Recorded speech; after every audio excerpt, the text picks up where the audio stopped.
guys, thank you so much, and welcome. Welcome. Thank you for being here.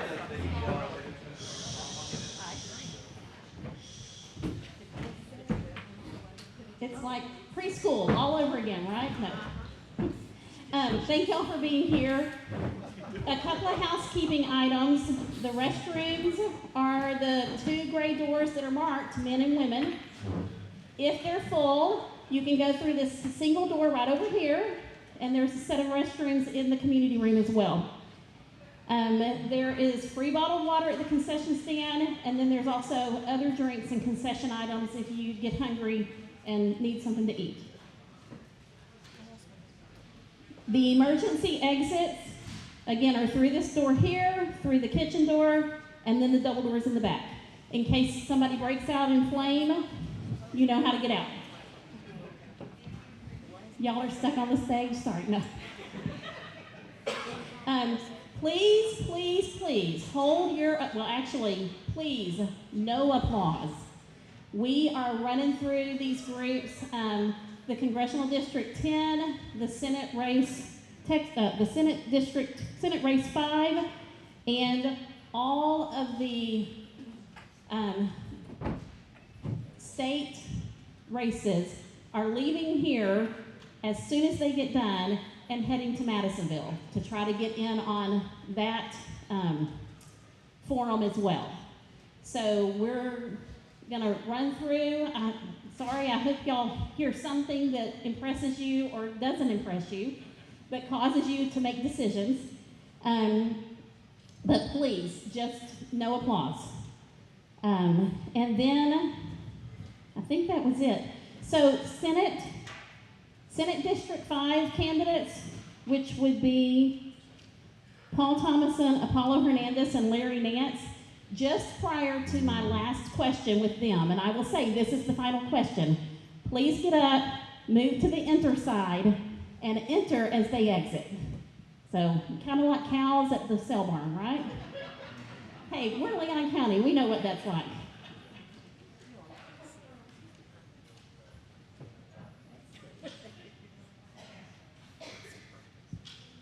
Okay, so for you, as you begin to do your intro, and you all have 2 minutes, please introduce yourself, like say your name, because there's a whole bunch of you, and you want them, don't just assume they know who you are, okay? Y'all have done this before, but, you know, again, I had to shush you, so.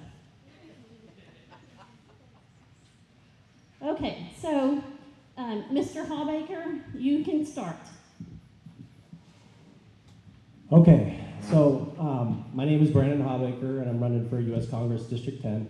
I'm running for Congress because Jesus Christ told me that it would be a good idea. So I was just like you. I had a normal job. I'm a senior software engineer. So I was making artificial intelligence software for the oil industry. That was a company that, and I did Kubernetes deployments and so on. So. But I've noticed that throughout my life, I've actually been kind of developing talents that would help me to be a good representative. For example, I've done a lot of customer support, technical support. I did sales, in my last employer. So I feel like the Lord has been preparing me to do something special. And I think if I were to work with you, we would be able to collaborate together and brainstorm solutions on all the problems you care about. Right now I'm hearing about the data center concerns and the water consumption and giving Leon County a chance to choose where it's put and make sure the funding goes to the right school districts. And I just want you to know that I care about you, and I take everything you tell me seriously. I write it all down. And if I build tools for our district, I'll build websites, dashboards, tools to make sure that your voice is always getting captured, heard, measured, and that we're working on the right issues from top to bottom. I want to do the right thing. I'll fight for you with all I have, with all my energy. I'll die before betraying you. I hope that you could trust me. I'll always tell you the truth, and I will be there for you through thick and thin. And my name is Brandon Hawbaker, and run for Congress, District 10. Thank you. Howdy and good evening, everyone. My name is Rob Altman. I am a medically retired Army Major. I am a combat veteran, and I served on active duty for 25 years in our nation's military. I have over 30 months of time in a combat zone, and the reason I tell you that is that I've been shot up and I've been blown up, and that speaks to my character. I have survived and been resilient through tough situations. I am married this year for 25 years to a wonderful lady who stuck up with me, for me, over 19 moves and 4 cats, 3 dogs, and I don't know how many houses. I have lived in Bryan College Station multiple different times in my life, and I have recently moved back there, so Bryan is where I call home. It is 97 miles from Bryan to Austin, Texas. It is 100 miles to the Alabama Cocheta tribe from Bryan College Station, Texas. So I'm pretty sure, even as an Aggie, I can tell you that's the center of the district. The reason I'm running for Congress is because I believe in service to the people. I believe our country has lost its way relative to representatives and what they understand their responsibility to be. I believe that it is serving you. None of us can tell you that as a freshman in Congress, we're going to do this and we're going to do that. That would be very wishful thinking. But what I can tell you, based on my relationships that I've made in my career, and the relationships I've made here in Leon County, serving you already, is that I care about your concerns. We'll talk a little bit more about energy and water and data centers, but that's something that I've been involved with, and I care about you because service is what's best relative to power. My name is Rob Altman. Please go to my website, altmanfortexas.com, and I hope to earn your trust and support.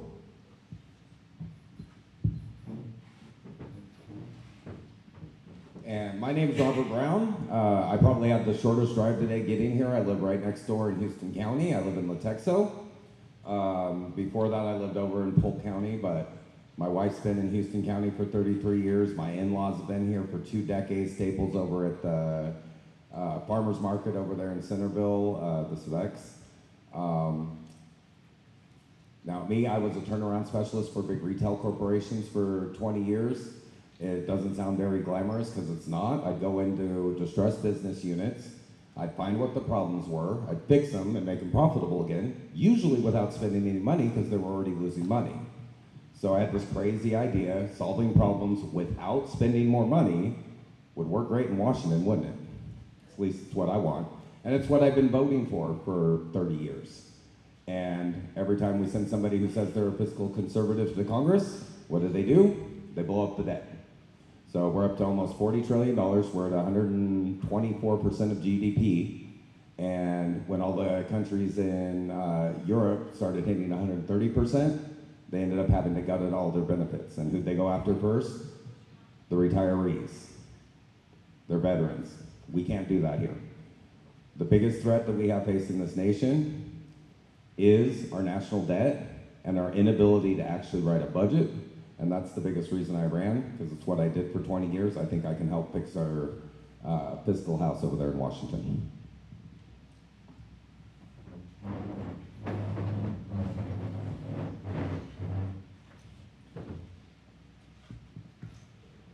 Hello, my name is Bernie Rayner. I'm a Democratic candidate for the U.S. House of Representatives District 10, and I'm standing up to represent my people, blue-collar, middle-class workers, because that's who I am. Right now, only about 2% of Congress is made up of folks from the middle class. The rest is mostly lawyers, lobbyists, and financial speculators, people who have turned Capitol Hill into the personal casino instead of the people's house. These political parasites do not represent we the people. Rather, they serve billionaires and monopolies, an aristocracy that keeps prices high and distorts our markets. What I bring to the table can't be bought. It's loyalty, earned by work, proven by conduct. That being said, like I said, my name is Bernie Rayner. I work at Texas A&M as a veterinary professional. I have 22 years in small business and medical administration. I have a minor in economics and veterinary science. And basically, I'm one of the only very few, very rare conservative Democrats. Currently, there are 3 conservative Democrats in Washington, 2 here in Texas and 1 in Alaska. I hope to be the 4th. What sets me apart from the other Democrats, I am pro-life because I'm Catholic, that's part of my religion. I also have the strongest Second Amendment statement out of anyone here. You can go to my website, tx10bernie.com. And I'm also very pro FDR and a public bank and economics. And that's about it for the intro. Thank you.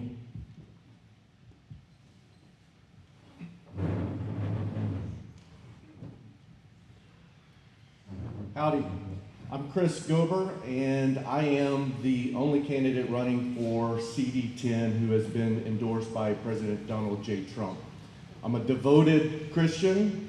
I am a husband of nearly 18 years to a school psychologist who's spent much of her career working in the school districts, and I'm the father of 2 daughters who, coming in March, they'll be 13 and 16, so I have 2 teenagers on my hands.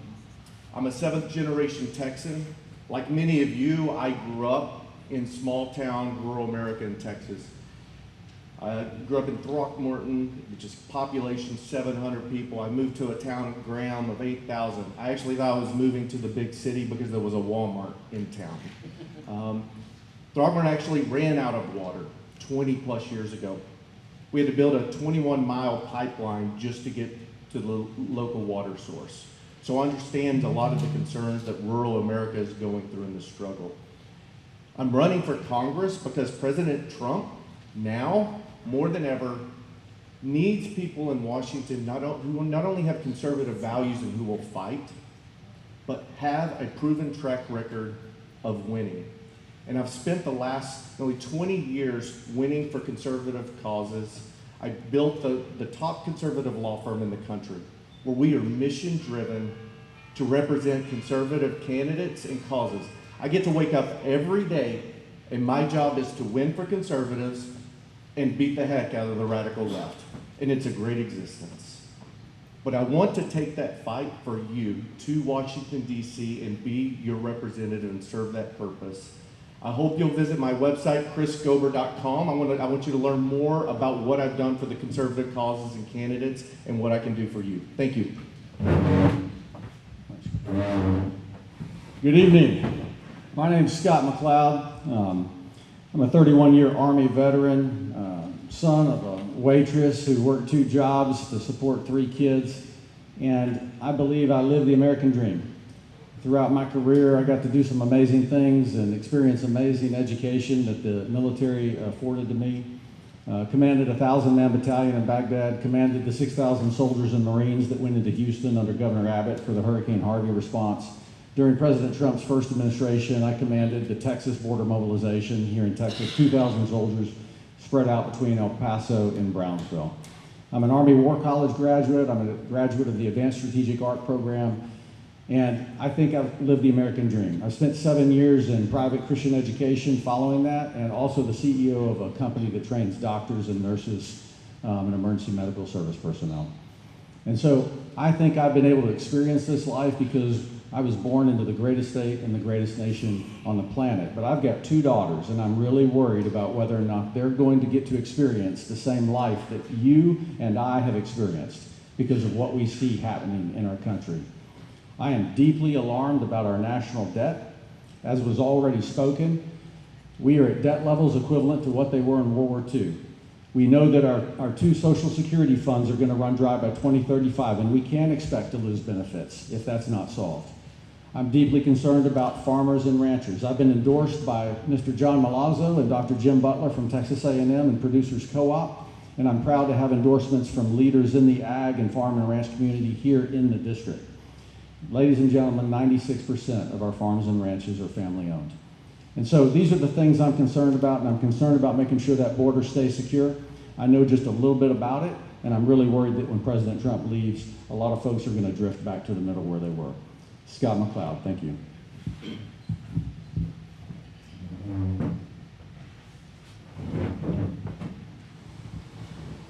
Good evening.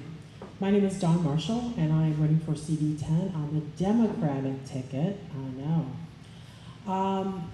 I can't believe you have a 13 and a 16. Bless your little heart. I have a daughter, and that age just about killed me. I don't know about the rest of you. So what am I doing here? I have been in education my whole life, okay? Except for a few stints when I did first responders. I was an EMT for a time when I was younger. And I am going to say that I am concerned about a lot of things, really. But here's the thing, if you don't agree with what I'm saying, there's no way I can convince you, okay? I've tried, various people, you know. But what I'm going to say is this. I came to Texas because I'm originally from the upper Midwest. I'm from Wisconsin. You can hear the accent. And I come from a major working class family. My father worked at Oscar Myers, if you all know what that is. It was a meat packing plant. It was essentially a slaughterhouse. I grew up middle class, and I was first generation college goer. My parents thought I was crazy. My father said, "What do you need with a college degree? You're a woman, the man's gonna take care of you." And I replied, "No, that's not how it's gonna work," because I was a little too independent for him. I have 4 brothers, so you can imagine, I was a little outnumbered. I came to Texas to go to graduate school. I have a master's and a PhD from Texas A&M. I am currently a college professor in the field of anthropology. For those of you who don't know what that is the study of human beings. I believe there is a lot of problems with water. I believe there's a lot of problems with the data centers. And no, I don't believe we should have an amendment to actually take care of the budget, because that's going to be a problem. My name is Dawn Marshall. Thank you very much.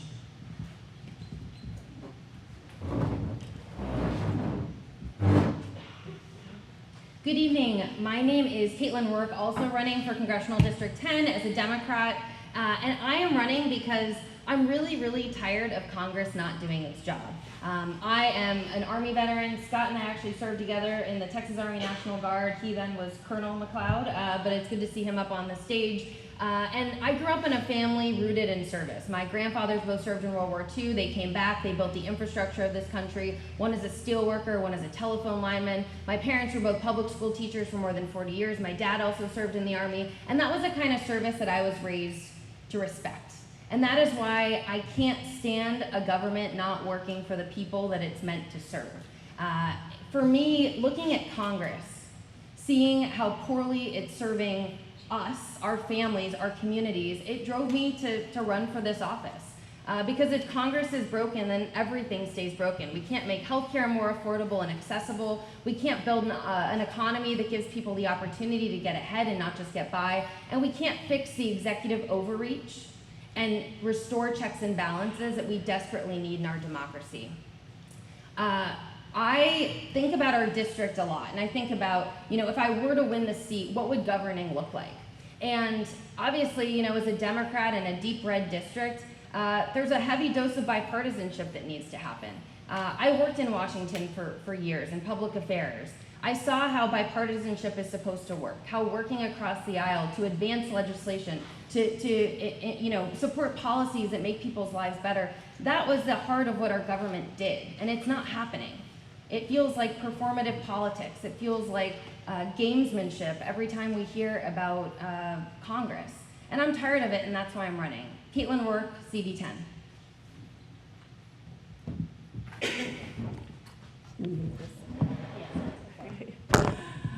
I am quite obviously not Ben Bias, but I'm here for Ben Bias tonight. So my name is Suzanne Bell Snyder. Ben is at another event tonight and could not figure out how to make it all work, so he sent me in place of him. Ben is a Christian, he's a conservative, he's a businessman from Huntsman. He's been living and working in this district for all of his life. He's raised his family here, built businesses, and he knows the issues of this district. Ben has 3 points that he wanted me to relay to y'all tonight about his campaign. One of those is to stop the Californication of Texas, is what he calls it. You have to be really careful when you say that word sometimes, but and that issue is alive and well here in Leon County. There are some California tech billionaires that are funding candidates in this race to come and push AI and those kinds of developments into these communities. I'm actually a Panhandle girl. And so we're fighting a lot of the same battles on water and infrastructure that you guys are facing here. So that's something that's very important to Ben. On that issue in particular, we want to make sure that the states have the right, that we protect states' rights on that particular issue. Ben is the candidate to support in this campaign, mostly because he will have the resources to put up a fight and go to Washington and work alongside President Trump, who's also a businessman and knows that, you know, that's the kind of people that he needs up there in Washington. So check out our website, Ben for Congress. I'll be here to answer any questions, but we'd love to have your support for Ben Bias for Congressional District 10 on the Republican ticket.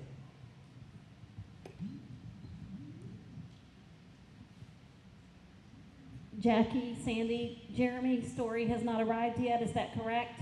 Okay. All right, so we will start with Caitlin Rourke. First question, and the first two are yes and no answers, so yes or no, and hand it on over. There's Jeremy Story. If you run, I'll give you your 2 minutes. There's a spot right up here by Brandon. Talk about an entrance, right?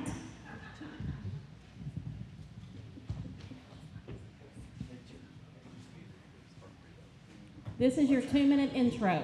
You were right at the edge. Okay, well, I get to sprint and then share. Okay, so I just came from another county and another event. I apologize for coming in late. My name is Jeremy Story. I formerly was the chaplain of the Republican Party of Texas for about 4.5 years. Also served at the SREC for the last 2 years for the State Republican Executive Committee for the Senate District 5.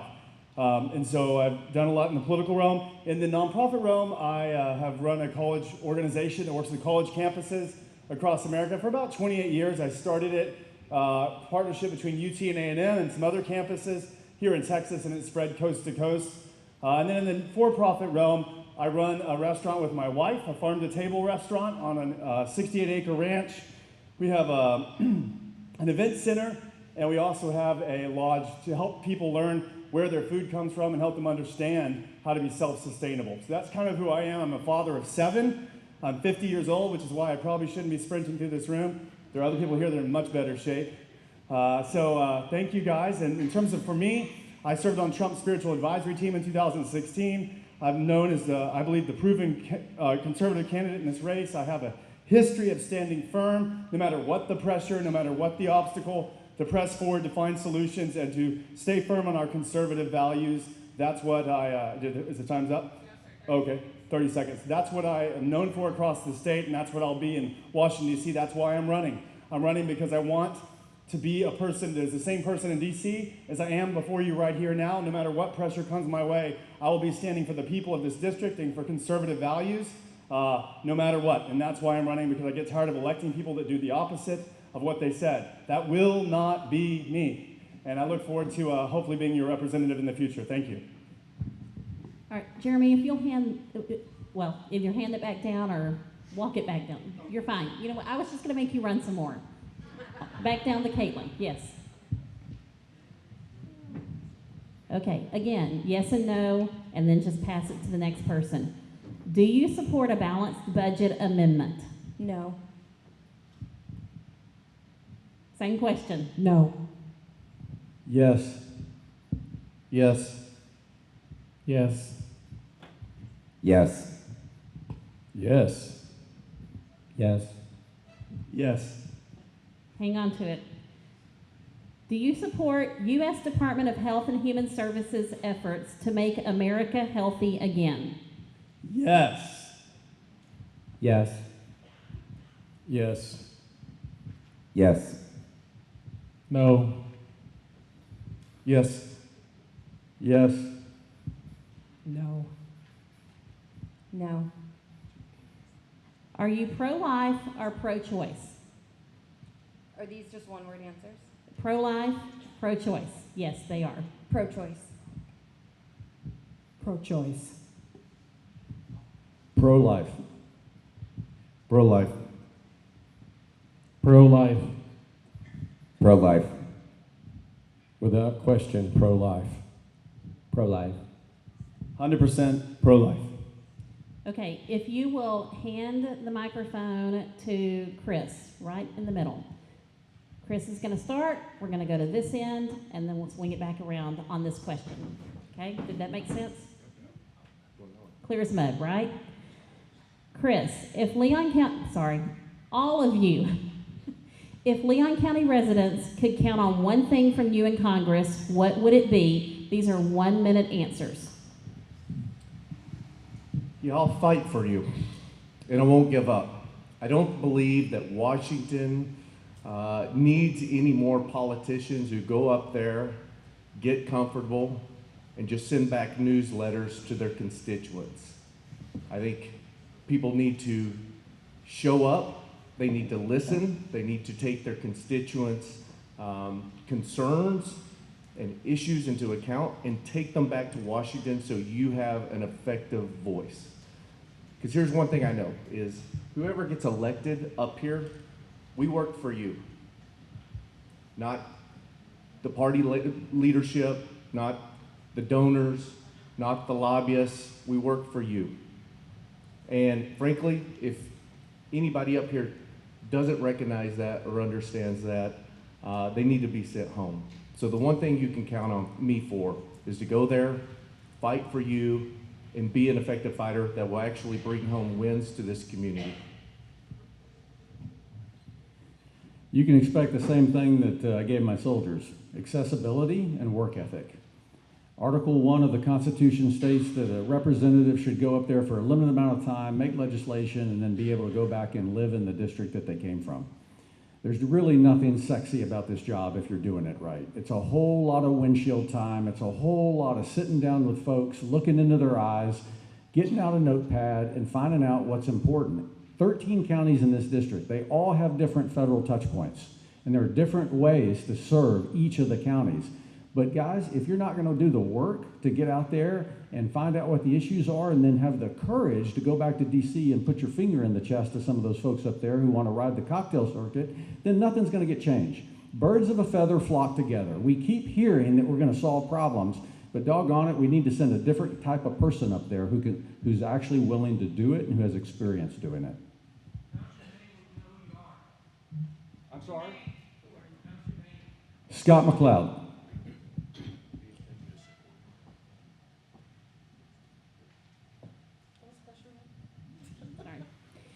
If Leon County residents could count on one thing from you in Congress, what would it be? And if you'll hold your mic a little closer.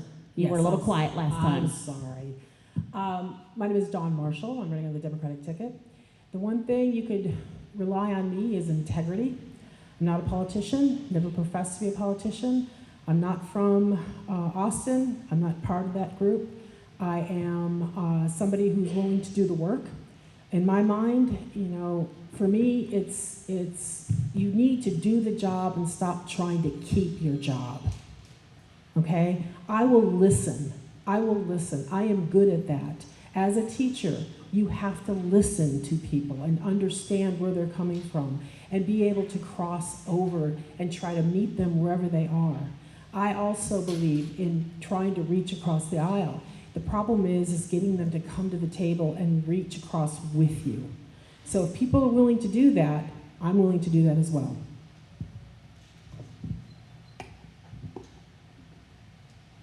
You need me to ask the question again? Oh, no, I'm good. I was just waiting for the time to start. Okay. Caitlin Rourke. The thing that you can expect from me is accountability and transparency. We have a 12-county district. It's massive. And it was not drawn because of seeming shared priorities. It was drawn to keep one party in power. But if I am in Congress, there are two things that I will absolutely immediately deliver on. The first is arraying staff beyond just the office in Austin and Brazos County. We have a big district and everybody needs to have a seat at the table. Everyone, including Republicans, Democrats, every diverse stakeholder in our district needs to be empowered to influence our policy making and the decisions that I make in Washington. Secondly, transparency. I'm tired of the self-congratulatory emails that we get, the photo ops, the stylized social media that legislators show us. I want a lawmaker, and I hope to be that lawmaker, who's steady, who puts my head down, but who also gives plain language explanations of votes, who's transparent about data and impacts for our district, and that's what you can expect from me. Yes, if you'll hand it to, pass it down to Jeremy, and then we'll come back to Bernie. Yes. Do y'all need me to ask the question again? Okay. So I believe that I am the candidate that will press in and not just say things, but I will do things. I know for certain that because I have a 30-year history of doing that in high-pressure situations across this country, on college campuses, as our state chaplain of the Republican Party of Texas, on the SREC as a Legislative Priorities Committee person, won actually awards by my fellow members on the SREC for standing firm. I have a desire to be able to stand firm, and not only just a desire, but a shown, proven ability to do so. I've gone to jail for my beliefs and actually then advocated for parental rights as a result of that. Again and again and again, I've stood strong no matter what opposition, no matter what donor, no matter what pull or push. I will fight for you, and I'll be the same person in person as I am in some back room in Washington. I'll be advocating for you, I'll be listening to you, and I'll be standing firm, and no one will turn me from that. This life is way too short for Washington to be able to do that, so that's what I promised you, is I will fight for you every single day. There's no other reason for this job other than to fight for this district. I also live in Page Giddings area, so I will be very attentive to the agriculture. I live on a ranch myself. I'll tell you exactly what I'm going to do. I'm going to pray a lot. And for example, when I was praying to Jesus Christ, asking how am I going to be able to represent so many people? And the answer I got was to be available.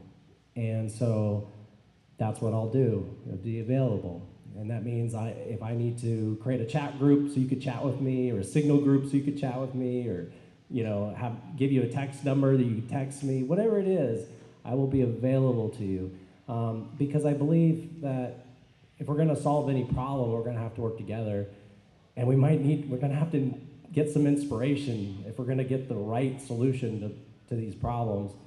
And so I will always be available to you, and I'll be honest with you. So, you may disagree with something, and you might convince me to do something completely different than what I was thinking, because I don't think I have all the answers, but I know he does. Micah 6:8 says to do justice, love mercy, and walk humbly with your God. So not only will I be driven by my faith and my family, but I am driven by freedom. I will continue to build the relationships that I've already started building here with party and precinct chair leaders. Also, special, specific individual issue leaders here in the community that I've already been working with and bringing my network to bear for you as a community. I'm already working on those things to serve you.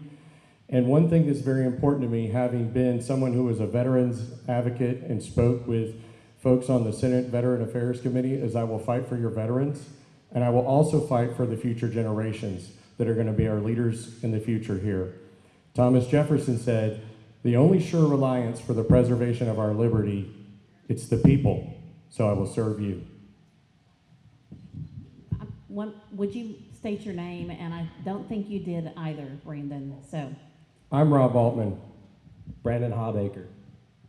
Jeremy Story. Okay, y'all don't forget that. They need to know who you are. There's a ton of y'all up there.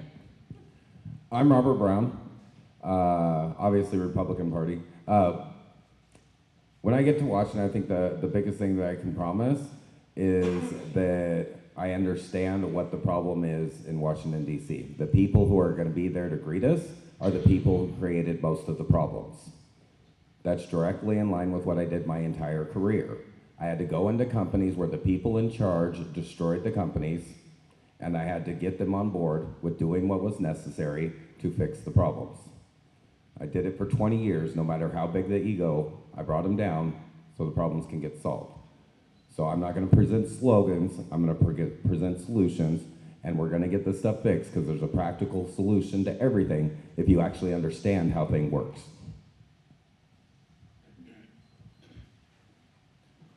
Bernie Reyna, the number one thing that I would have promised to do is uphold my oath to the Constitution. Every congressman, every serviceman has to make an oath to the Constitution.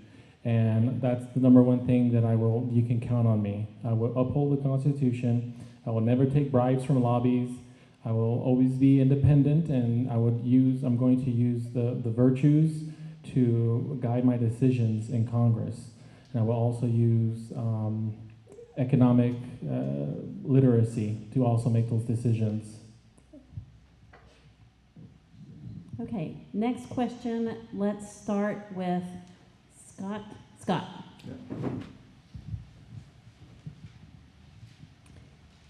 How can the, and this, again, this is a 1-minute answer. All of y'all, yeah, anyway. How can the impacts of data centers on rural counties due to large-scale water and electrical usage be addressed at the federal level? It's going to have to be addressed at the federal level because right now in Austin, they've opened the door to allow these data centers to come in. You know, right up in Hood County, the county commissioners were threatened by a Texas state senator by the name of Betancourt, who basically threatened to turn them over to the AG for voting down the arrival of the new 2,600-acre data center. So they're going to need federal help to get behind this. The problem we've got is that the train has left the station.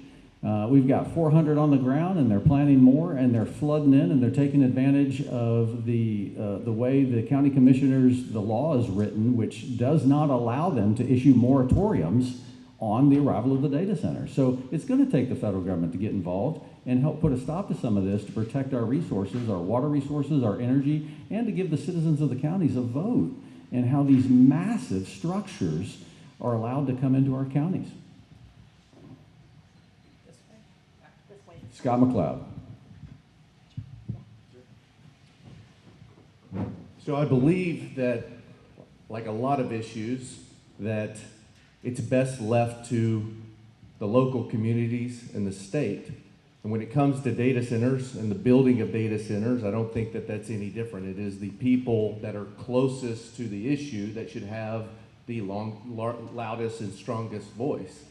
I think the problem we're seeing, and maybe why there's been suggestions that this could be something that the federal government may need to come in and regulate, is the fact that our local officials, frankly, don't have the authority they need to hold these private companies to the fire, their feet to the fire, and make sound decisions for the local communities.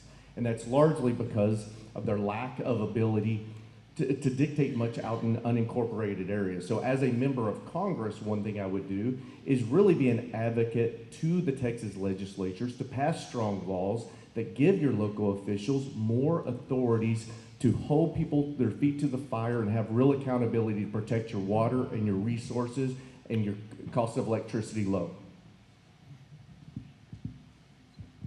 Can you repeat the question? How can the impacts of data centers on rural counties due to large-scale water and electrical usage be addressed at the federal level? So in order for data centers to operate efficiently, we need to build first the infrastructure for it. So on a federal level, what we could do is, one of the things that I'm a key champion for is a public bank. A public bank in the past electrified rural America. It built dams. It got you out of the Depression. It beat the Nazis. So if we need to prep, for data centers at the federal level through a public bank by extending national credit to towns and industries and rural communities to expand, to be able to take on that type of power consumption. But it's important to get the infrastructure first before you start getting into data centers. So that would be the number one thing, is to prepare, expand our electrical grid and expand our grid through federal infrastructure. Okay, Robert Brown. So again, you have to look at what the actual problem is. The impact on us is that it'd be driving up our electricity prices and tapping our water resources. So why can't the data centers get their own water and power? Because the federal government stands in the way. The entire Middle East gets all their water from desalination. We've got the Gulf of America right here. The data centers could provide their own water with desalination, except in the United States it takes 15 years to even get a plant open, unlike in the Middle East where it takes about 6 months to a year. So we need to get the regulatory burdens out of the way there. We can require them to use SLM reactors to generate their own power. Then they're not going to be impacting the communities. Then it becomes an issue of whether or not the communities want them. But the federal government shouldn't be involved in that decision. But we do need to get out of the way. We do need the data centers wherever they end up going and we need to give them the ability to generate the resources they need without impacting communities. I'm Rob Altman, and I believe that the federal government is way too big already. So I think that we need to roll back current existing policy and regulations that impede the ability for the state and local communities to do what they need to do that's best for them. Now that said, given the current state laws that do impact county government, I will work with the state and the local level. Mind you, Thomas Sowell said the most knowledge is at the local level. You know better what's good for you than somebody in DC or Austin. So I will offer you my office, my name, my brand to work with you to figure out the problem, to help the county officials and you, the residents, figure out what's best for you. I will bring all that I have to bear to help you with that because I'm running to serve you. Rob Altman. Yeah, my name is Brandon Hawbaker, and I've been thinking about this for a couple minutes here.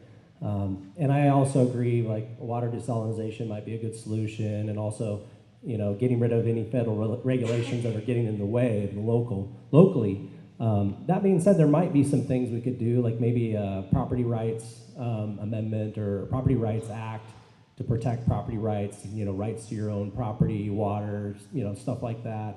Another thing we could do is like tax deductions for certain things, like if people provide their own water cisterns, like we have a lot of rain, so maybe we could use a lot more of that. If people put their solar panels on the roof, right? So if a data center powers their data center themselves, then obviously they're not going to burden the grid that way. And then also in the local level, there's a lot of things that can be done. So like a local permitting process might be appropriate, kind of like what we do with septic tanks and stuff like that, to give counties some control over where things are allowed and so on. So thank you. I'll go real fast. I live on the same aquifer as you do. I literally had a well that had a problem over Christmas that we had to get fixed. So I'm in this not just when I believe, but because I live it every single day. I would say we need, the public is the most powerful force, so I want to say transparency, transparency, transparency. We need laws that basically say that if these organizations create sweetheart deals with local governments, that you know about it. You know exactly before it happens, what they're negotiating, how they're negotiating, because those things often get passed on to you and me as our utility rates. Second thing is we need to ensure that those companies, if they come and wherever they come, that they're required to create their own power. They're required to at least reciprocate on fire stations, on power stations, on water as well, so that they are not taxing the local grid and then just taking off through some shell corporation that they leave behind, and then there's nothing left but just devastation. So we have to make sure that they have skin in the game. And then lastly, we need to also make sure that we are guarding our local environment and our lands so that farmers are not priced out of their land. Because if their per acreage price goes too high, then we can't produce some of the crops and things that we need to at a marketable rate. Thank you, Jeremy. Back down to you, right? Yep. One of y'all. Me and then Yes. John. Okay. There you go. Sorry. Oh, no fighting on the stage.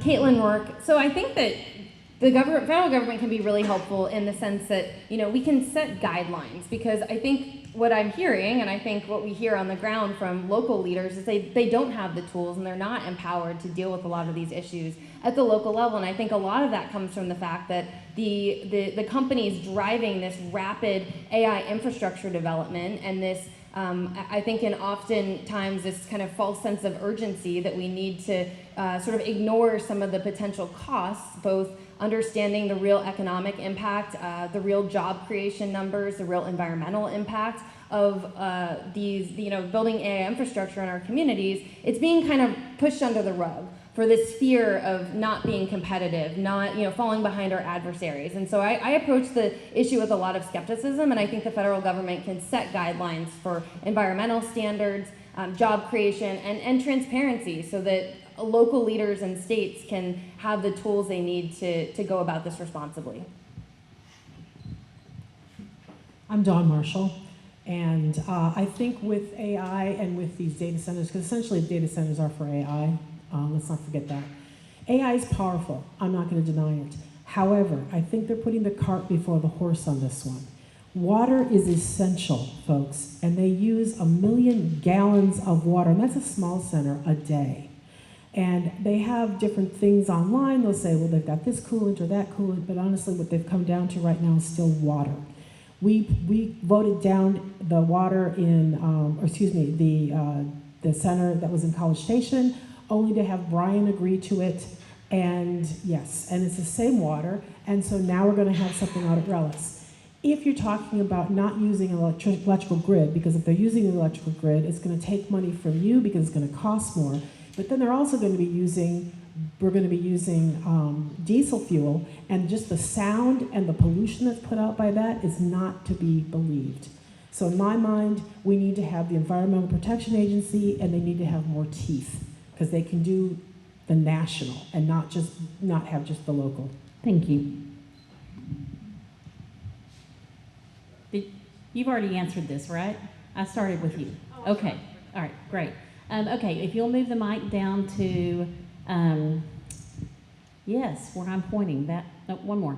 Right there. Okay.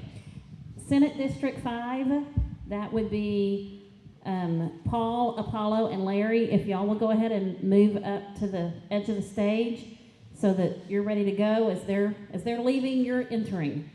So this is the final question. And due to the fact that we are a couple of minutes behind, I'm cutting you to 45 seconds. Sorry.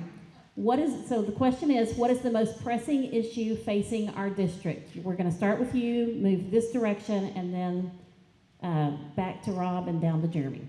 Okay? Most pressing issue facing our district. So again, Robert Brown, and I'd actually say the most pressing issue facing the district is the one that we just discussed, the data centers that are going to wipe out the water. It's not just gonna drive up electrical rates for everybody. It's gonna push the aquifer levels down so far that the farmers make wells aren't gonna reach the water anymore. And most of the farms in this district do not have the money to build a deeper well to get water. And you think the meat prices are nuts now? Wait until all the herds die because they don't have any water. This way. I have it written down actually. Most households now operate with almost no financial margin. Millions live paycheck to paycheck with negative cash flow. Utility shutoffs, evictions, and medical delinquencies are rising at rates economists associate with systemic household stress. Also note, we're seeing bankruptcies rising in Chapter 5, small business, Chapter 12, farm, Chapter 13, working families, and over 108,000 jobs were cut in January. And also we are seeing delinquencies in low-income mortgages and student debt.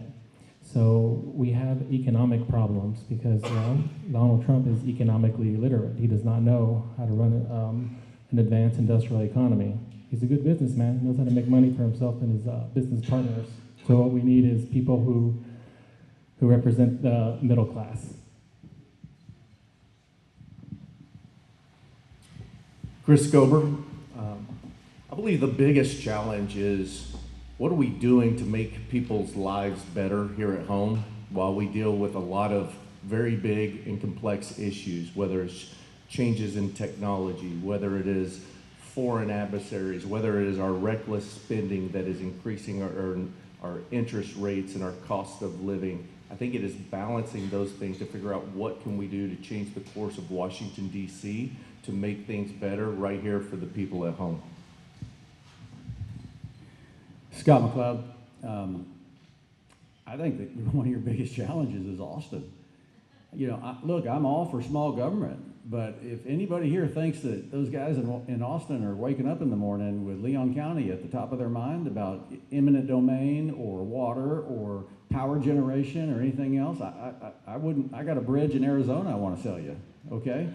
So I think you need a representative who's willing to come down here and roll their sleeves up, find out what we can do to serve you, and then take the fight as a good representative both to Austin and to D.C. and try to advocate for the interests of this county and the other counties in the district.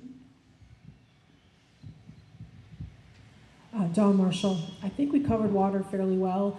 I think the next thing would be the tariffs, because the tariffs affect everybody. When they're used properly, they work.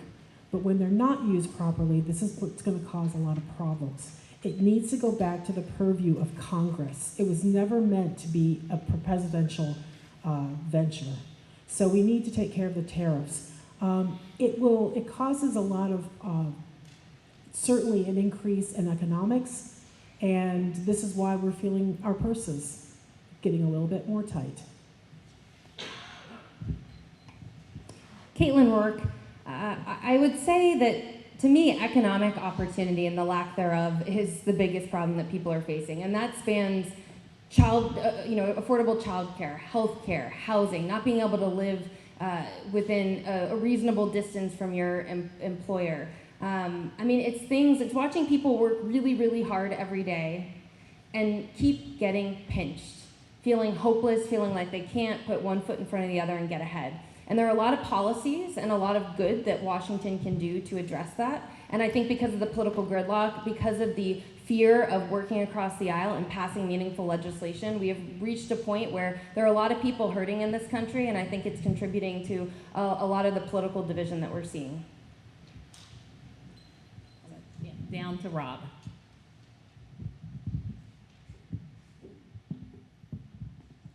Rob Altman, first, thank you to the Chamber of Commerce, and thank you all for being here this evening. Many of us have to run out of here. I think about what the Bible says, to him much is given, much is required. And so I'd say the greatest threat here in Leon County is every acre of soil of farmer ranch and ag that is lost to irresponsible development means that we've lost food and energy security. And so as Leon County goes, so goes Texas. And as Texas goes, so goes the nation. So I would say agricultural security. Once again, my name is Rob Altman, altmanfortexas.com, and I'm running to serve you and everyone in the 10th Congressional District. Thank you. Yeah, my name is Brandon Havaker. I definitely think the water is the biggest issue. And it's not just here either. Like I hear this in Burleson County, I heard it in Houston County, Polk County. I hear it all over. The Walker County even has water issues. Some people have reverse water issues where they have like too much flooding, for example. So in areas where there's too much flooding, if you collect more of that rainwater, well, you're solving two birds with one stone. Like you're collecting more water, but you're also reducing flooding too, because you're holding the water. So yeah, definitely water is a big one. And I can imagine, I talked to one guy, he had to drill his well 100 feet deeper to get access to water. So I mean, that's I couldn't imagine if I had to do that with my well. So yeah, water is definitely the top issue. It's two issues that are conflating with one another. It's rampant government spending that's causing inflation and causing prices to go up and making everything harder, from hamburgers to just buying things for your farm. Secondly, it's the idea that we need to promote small business farms and proliferate that over just a few major aggregates. I think our communities across this district really need support in building farms and agriculture, and that pinch between the federal spending and inflation and the many pushes against, whether it's data center, whether it's water, all those things against making it harder and harder to farm. We need to make it easier and easier to farm, and we need inflation to go further and further down. And as those two things happen, we'll all be blessed. God bless. Thank y'all very much. I know most of y'all are headed out, all the way out. If you're not, feel free to hang out, but we appreciate y'all being here. That was Congressional District 10.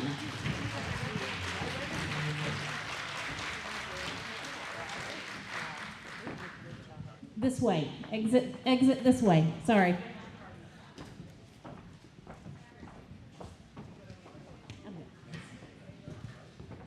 Are you good on that? This out of the way for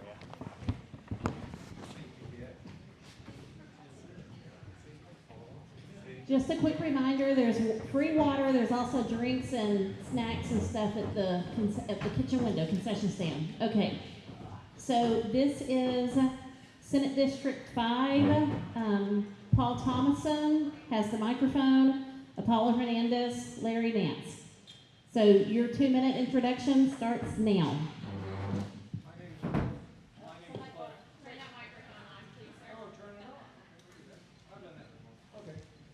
My name is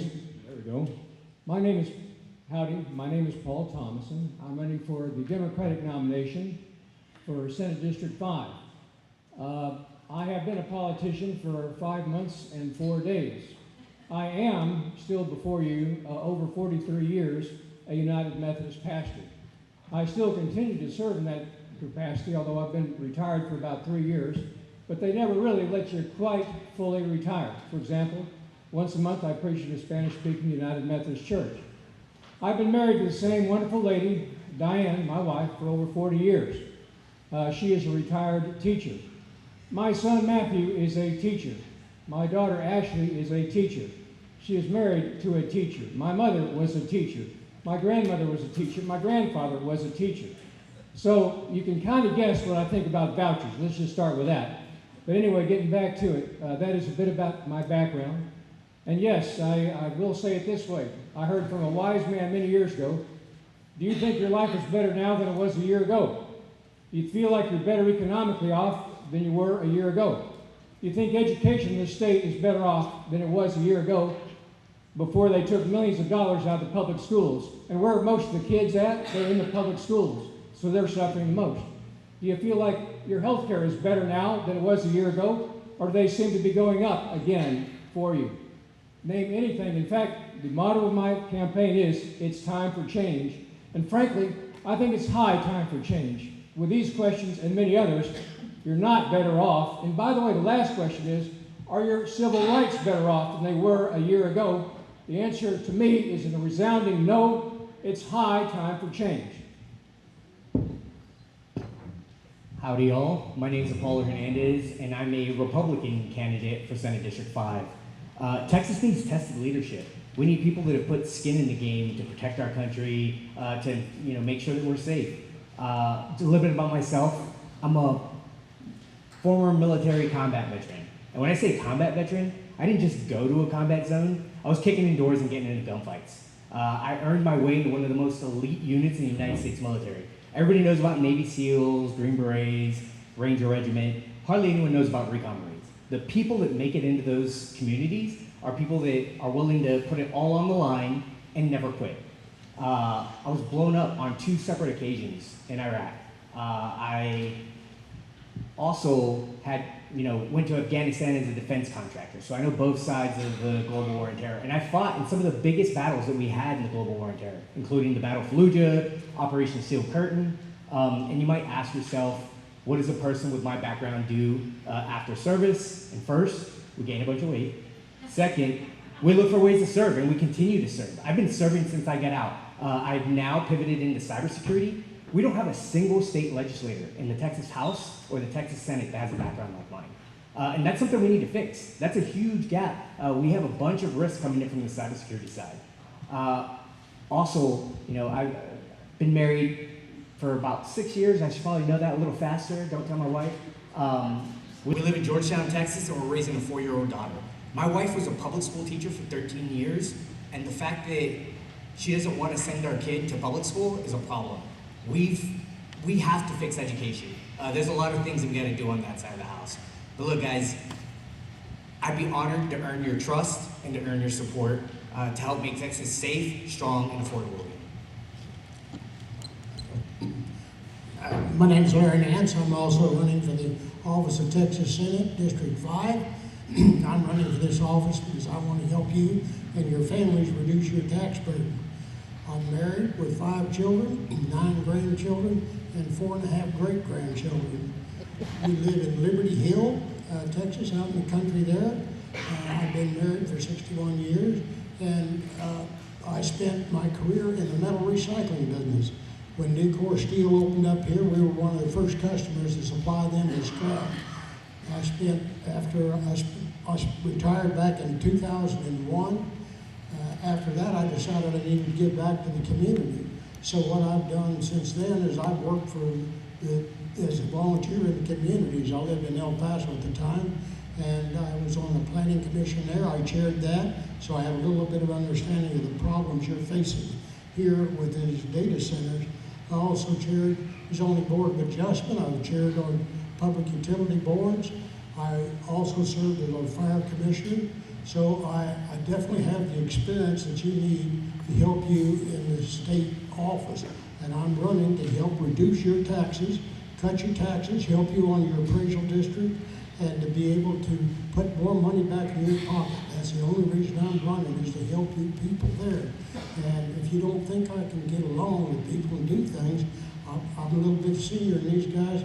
I've got 61 years of marriage, and I guarantee you, I don't tell you I know how to get along with people, nothing will. Thank you, and I appreciate your vote, but I guarantee you, I'm the only one that has proposed from day one to be able to meet with the public, and I'm planning to set groups up to meet with the public. And I'm going to be an access to you, not like your current representative. Thank you. Go ahead and I'll have you field the first question first, and we'll go that way, and then the last one Apollo will start with. All right, clear as mud, good. We're going to start with a data center question because obviously that's a big issue for us in Leon County. Data centers are increasingly being proposed in rural Texas communities like Leon County. What concerns do you have about their impact on water usage, energy demand, land values, and local control? Well, let me be perfectly clear. Data centers are not the dumping ground for rural communities like y'all. They were set up, and they end up being the results of the special interest groups that, like your current representative, Charles Forster, he's got over $4 million that he's using to try and buy everybody's boats, and he's the one that's a part of the reason these data centers are here. They may improve your property value, they may not. But one thing for sure, they're going to take a drain on your resources, your water. We know that we're short on water, and that's one of the main requirements for a data center. Also the power demand. I have no idea whether they would be able to use the power in this community and take it away from Nucor, your primary good customer here. So I'm definitely not supporting data centers, period. Yeah, one of my congressional friends talked about it. Just yesterday, a state senator from my party actually reached out to the county commissioners and said, hey, you guys need to let this go or you're going to get sued. That should never happen. There's a swamp in Austin and we need to drain it. They forget who they serve. They're not supposed to serve special interests. They're supposed to serve you guys. Unfortunately, that's just not the case. Texas has been really good at growing businesses. We have one of the best economies in the world, the 8th best if we're our own separate country. The issue is that's helping special interests, that's helping lobbyists. It's not helping you guys. And it's at the detriment of rural Texas. Data centers, I work in tech. It is important that we have those, but we need to make sure that we're not just giving these billion-dollar, million-dollar companies these abatements and giving them a free pass. They need to pay their fair share. They need to support the areas that they're in, and that's an absolute must that we need to fix. You know, this is one of the few things that we're all basically on the same side, because almost everybody in this room feels like data centers are trying to ram themselves down your throats. Whether you're in a city, you have more power with the city because the city councils can fight them easier than often your own county commissioners can. But yes, what are you worried about? You're worried about your water being used up. You're worried about it being polluted. You're worried about your land values going down. You're worried about, frankly, having one next to you and all the terrible things that happen next to you. You're worried about not having enough power to enough local power to have a say over it. They're all a problem. And by the way, you don't like the fact they're not paying taxes either, like you are. There's so many different things that I would say if you ever have a data center trying to come in, they have to answer all these questions and more. And we're not getting all those answers. We're not getting the answers we deserve. Okay, what are the top 3 things that you would like to see accomplished as a state senator? Well, the first thing I'd really like to see is Democrat control over Austin, which hadn't happened since 1995. If that did happen, we could do these other things. I would like to see the minimum wage raised, because it hasn't been raised by 1 penny, not 1 penny, since 2009. That is 17 years. That's an awful long time. We need to stand for the common man. We need to quit helping the rich to get richer and the poor to get poorer. We need to stand for the common man. Number 2, as you probably already heard, I do not support vouchers. I believe that most of the kids in this state are in public schools, and taking millions of dollars out of these public schools injures the kids of this state. I could also add to what we know is going on in the campuses as well, which is more and more they're being turned into places of higher indoctrination. But I've got 10 seconds, and all I'll say is I would do all that I could for healthcare as well, because nothing's getting cheaper in healthcare. So the top 3 things that I'd like to see: first, term limits. Nobody should be in the same seat for over a decade. They stop showing up, they start answering the special interests. That should never happen across the legislature. Judicial appointments and things like that, that makes sense, but no one should be in the same legislative seat for over a decade. Second, education. We have to fix our schools. The voucher system, there are things I like about it. School choice, we need that. There are some schools that can't support kids with disabilities and things like that. But the way that our voucher system is set up, it's taking money away from schools. We should never do that. Our schools are struggling. And if we funded our schools, that would actually give transparency across the board. Third is public safety. We need to enforce public safety. If there was an October 7th attack, like the attack that happened in Rizzo, if it happened here, we don't have the infrastructure to stop something like that. It would be horrible, and we need to bring back something like the Texas Rangers. Not like the Texas Rangers today, the Texas Rangers of the past, where they're Minutemen and able to stand up real quick. Number one issue is property tax.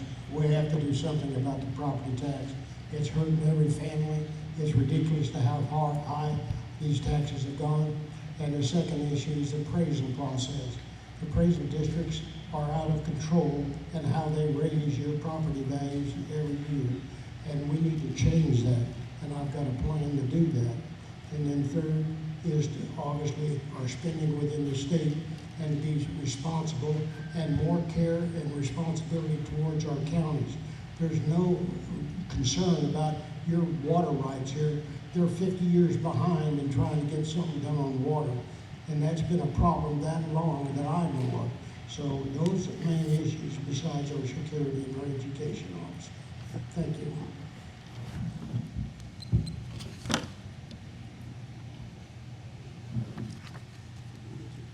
Apollo gets the mic. Okay, before I ask this question, because your last question is a simple yes or no. Holly Taylor, Michael Lang, Clayton Tucker, Bobby Cole, Benjamin Flores. If y'all would all begin to make your way up here, when they finish, I'm having y'all all go on and sit together, and then we'll do each of your positions separately. But I wanted y'all to go ahead and be ready. There you go. Okay.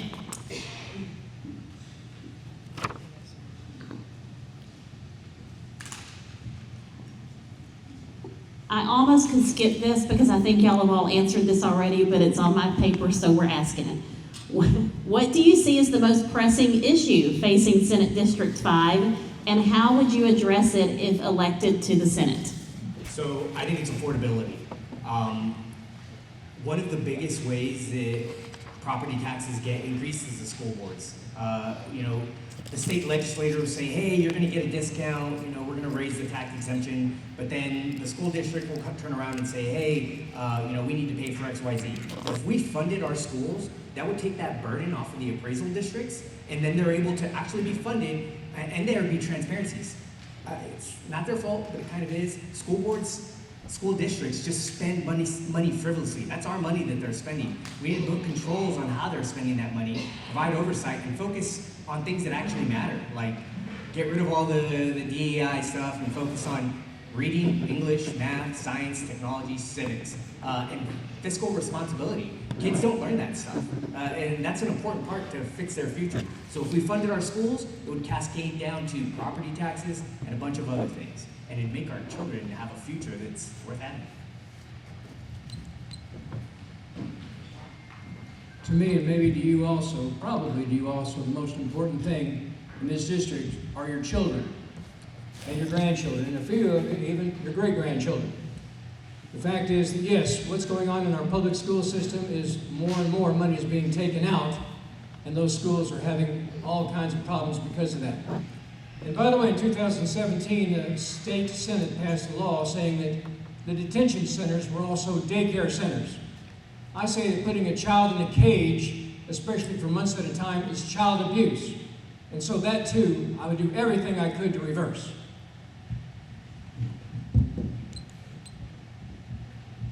Without our question is property tax, and I have a website, if you remember my name, to go to it. But the way you fix that in my plan is you put make the voters required to have 2/3 vote for any tax increase. Second thing is the appraisal district. You change that so that each board is represented equally. Right now, you're not equally represented on that board. The taxing entities are the ones that represent you. Change it to where they can't change your value of your property by more than 5% every appraisal cycle. And number two, you change the appraisal cycle where they can't do it for any more often than every 4 years.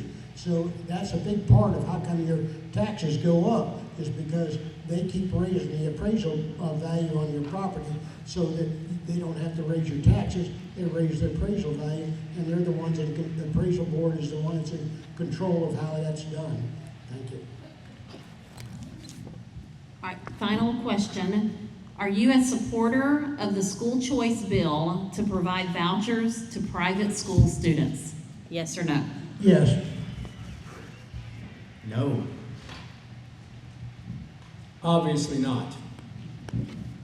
Okay, thank y'all very much. Again, folks, I think they're all headed to Madisonville, so run as fast as you can.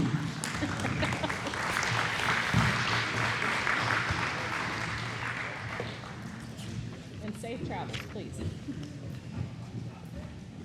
Okay, yes. I sent you Ben's questions. You get them. I did, yes, I did. Thank you.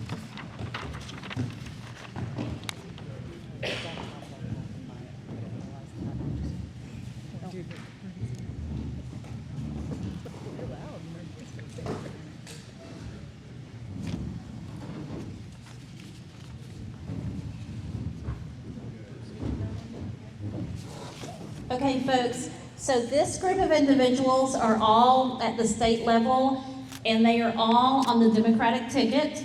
So Bart did a ton of work, and I'm duty to recognize Bart and Carol.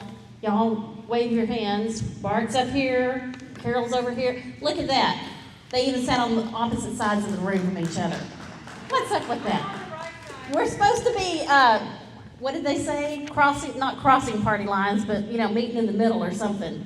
Anyway, Bart and Carol did a ton of work, and Bart worked hard to get some folks from some of the state level candidates. So what I'm going to do is you'll have your 2 minutes. We'll ask your questions, and then I'll move just straight on down the line. Okay? All right. So, Holly, go ahead. Remember to say who you are and what you're running for, please. Thank you. My name is Holly Taylor, and I'm running for the most important Texas court that most Texans have never heard of, and that's our Court of Criminal Appeals. What most people don't know is that Texas has 2 Supreme Courts. The Texas Supreme Court only handles civil cases. The Court of Criminal Appeals is our Supreme Court for criminal cases and critical to protecting our constitutional rights and freedoms. I am an over 25-year criminal law attorney, and I have spent most of my career prosecuting violent crime to keep my community safe. I've put murderers, rapists, and child abusers behind bars, and I feel good about that work. But over the last 5 years, I have also worked with the Conviction Integrity Unit in my county to investigate wrongful conviction claims. And coming into that work as a former prosecutor, I felt that we weren't going to have any wrongful convictions in our county because we were fighting so hard to ensure that justice was done. Well, I will tell you what I discovered through our DNA testing, scientific review, and witness interviews. I was wrong. It struck me to my core. It was transformational for me. I found that we did have some wrongful convictions in our county, and a few of those cases were cases that I personally had prosecuted, and innocent people were sitting in prison due in part to my work. I fought hard to achieve justice in those cases, and it has caused me to feel called to run for the Court of Criminal Appeals. That is why I'm running for the Court of Criminal Appeals here in Texas, to truly ensure that justice is done, that innocent people aren't sitting in prison, and that guilty people are not going free. Questions? Yes, questions. So these are 1-minute answer questions. What types of cases does the Court of Criminal Appeals handle, and do you cover a specific region? So the Court of Criminal Appeals is our Supreme Court in Texas for criminal cases specifically. They handle criminal appeals at the top level. They handle every death penalty case that is decided in Texas, and they handle thousands of writ claims, which do include those wrongful conviction cases. There are 9 judges on the court, and every one of those judges is elected statewide. And that is why my campaign is going to all 254 counties in Texas, because I feel like I cannot be an effective judge for all Texans unless I have spoken to and listened to Texans in their communities. What standards should a voter use to determine the qualifications for a candidate seeking a seat as a judge? 2 things: qualifications and values. Qualifications, you want to look for somebody who truly knows the most about what the court does that they're running for. I am board certified by the Texas Board of Legal Specialization in criminal appellate law. There are only 134 attorneys in this state that are board certified like that. I've also been the rules attorney for the court I'm running for. That means I advise the 9 judges that sit on the court on the law, and I wrote opinions for them in some of the most important cases that they decided. You also want to look for a candidate that has your core values. I believe our judges need to stand up for the rule of law and our Constitution and dig down and get to the true facts in cases to do justice without being influenced by politics. Those are my values. Thank you, Holly. And if you can sit back down, or if you are headed to Madisonville, you can, whichever you want to do. Okay. I am headed to Madisonville, but I just want to say thank you so much for having me. It's been a privilege to be here. Thank you. All right, next up is the Texas candidate for Texas State Comptroller, Michael, and is it Lang? Yes. Okay, Michael Lang. So this is your 2-minute introduction, and then I have 2 1-minute questions for you. Good evening, how are y'all doing? My name is Michael Lang, and I'm running for State Comptroller. That's about your money. That's about the Texas economy. It's about jobs. It's about water, health care. I grew up half of my life in rural Texas. My family has a cow-calf operation in Waller County for over 62 years, and another one in Lee County for more than 23 years. Rural Texas matters to me. I've been driving tractors since I was 7, hauling hay since I was 8. I'm here because I'm worried about rural Texas. It's aging out. That means there's more people over 65 than under 21. We need to create jobs in rural Texas. One thing people don't realize about the comptroller, it looks after your money. Do you know how much money the comptroller looks after for you? $338 billion. That's with a B. With a staff of 3,000 people and over 30 offices around the state. So you better know what you're doing. I've got 40 years of experience working in small business and large multi-billion-dollar companies. Texas matters to me. Rural Texas matters to me. My mother was a teacher. I've got 2 sisters who are teachers. What happens in rural Texas is important. You better have a comptroller who cares about water, who cares about electricity, who cares about public schools, and cares about how hard you work for your money. Because if you don't, are you tired yet of paying $5 billion for a bridge that was supposed to cost $2 billion? Are you tired of a project that was costed at $270 and then you ended up paying $1.2 billion for it? That's in the last couple of years. That's your money. The comptroller is about your money. It's about the economy. Thank you. In your opinion, is enough being done to protect the Texas water infrastructure? Right now, y'all know Texas is about to spend $20 billion on water in the next 20 years. The comptroller is going to oversee all of that. Right now, 76% of the water infrastructure in Texas is more than 70 years old. The average leakage in Texas is 30%. In Houston, it's 40%. If we had to repair all the water infrastructure in Texas right now, it would cost us $200 billion. If we started tomorrow, it would take 50 years. Transparency is important. Water is important. We've got to get it to work. It has to work. It can't work. Because guess what? The comptroller is not just about today and tomorrow, but you've got to get Texas' future ready. Think about this. Every Monday, Texas grows by 10,000 people. Every Monday, every week.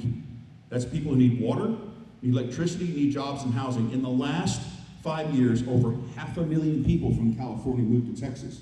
So you better have a comptroller that understands water and getting Texas' future ready and cares about how hard you work for your money. Thank you.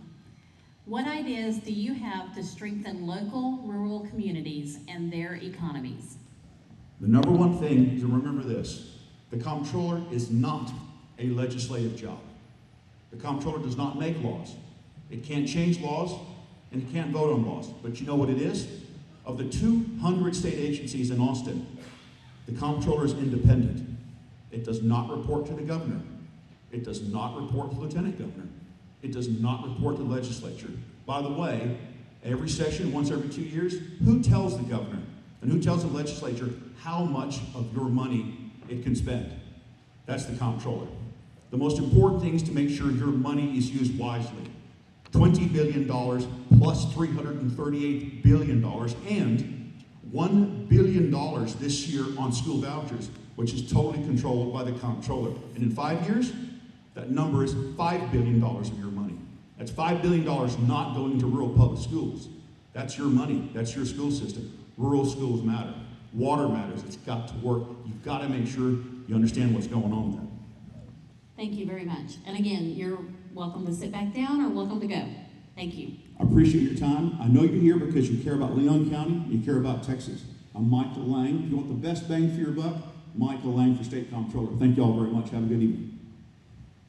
Okay, next up is Clayton Tucker, Agriculture. Oh, sorry. Yes, but that's still correct. Clayton Tucker, Agriculture, running for Agriculture Commissioner. Howdy. My name is Clayton Tucker and I'm running for Agriculture Commissioner. To understand this seat and my values that I want to bring to the Department of Ag, you need to understand three things: food, land, and water. Let's talk about food. Groceries are too damn expensive, and it is not the farmers making the money. Oh, it is not the farmers, I can guarantee you that. It is the corporate middlemen, these monopolies that have rigged the system. JBS, Tyson, Bayer Monsanto, they are the folks who have rigged it. They are making the money. They are driving farmers out of business and driving up grocery prices for everyone. Let's talk about land. The average age of a farmer is 60 years old. What's going to happen in 10 years?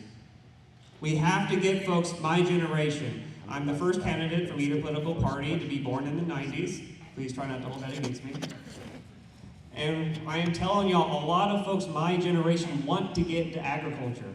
I have so many conversations of those who want to get in it or who want to stay in it, but it is not affordable. Farming was a middle-class way of life. It's not anymore. And again, these monopolies, particularly, I hate to say it, John Deere, love their equipment, they're bored, I have not politically correct things to say about them. Lastly, water. These AI data centers are coming to take our water, they're coming to take our land. As Agriculture Commissioner, on day one, I'll be issuing what's called Ag Impact Studies. That puts a pause on all data center constructions until we can prove, beyond a shadow of a doubt, that they're not going to take our water, that they're not going to jack up our utility bills, and that they're not going to mess with Texas. Sorry.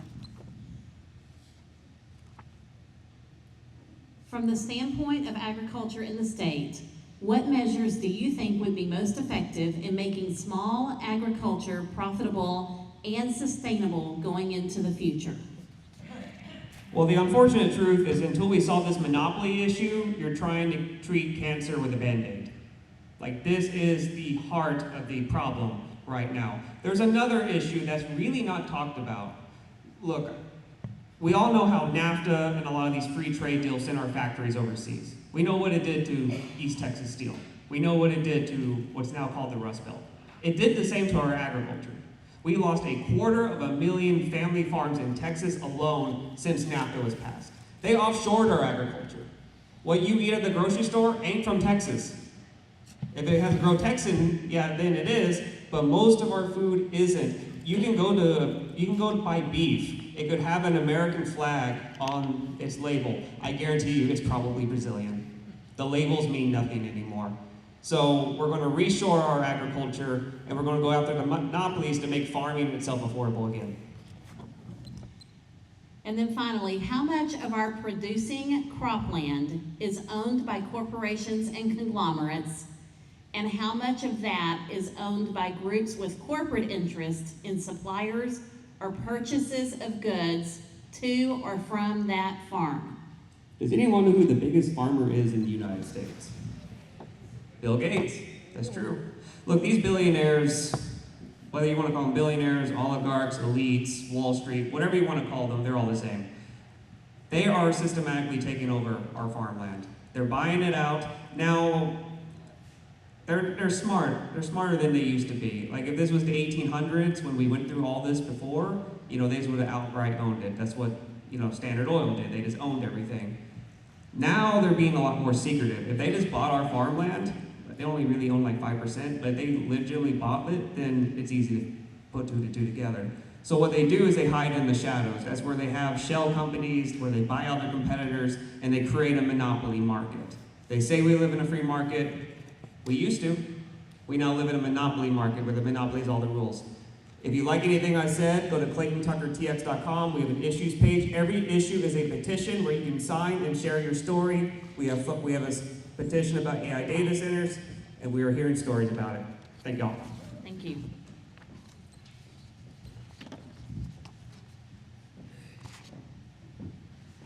Okay, this is Bobby Cole, who is running for governor on the Democratic ticket. Hello, everybody. Glad to be here. I'm Bobby Cole. I'm from East Texas. I'm a cattleman out there. I'm a retired career firefighter. I come from a long line of working class people. My grandparents left East Texas during the Depression to seek jobs on the Texas coast. My grandmothers had jobs waiting tables and working in canneries, make sure that the kids ate and food was on the table. My grandfathers got jobs in the oil refineries. They were union men and they retired with benefits. My mother worked a full-time job while she put herself through nursing school at night and on the weekends. My dad worked as a lead operator in a gas refinery. He was a union man and retired with benefits. I come from a working class story. I was a fireman, I was a union man, but before that I had to work a lot of different kind of jobs. I've dug ditches and post holes in the hard Texas clay. I've been knee deep in crude oil and cow shit. I've driven tractors in the fields. I've driven forklifts in the warehouses. I've driven fire trucks on the crowded city streets. I fought off frostbite in near zero conditions while constructing the compressor station on a giant gas line outside of the prairie of Paris, Texas on Christmas Eve. I've been up at 1 a.m. to milk dairy cattle, so I could then get in my truck and drive 100 miles to report for duty at the fire station. I know what it is to struggle. And this campaign's about working people and protecting the middle class. Batteries. Hello. Yep. I'm gonna give you a stop. I stopped you on that one, but if you can hold your thought right there. We wore it out. Give us one moment. Yep, we'll bring you some battery. My person with the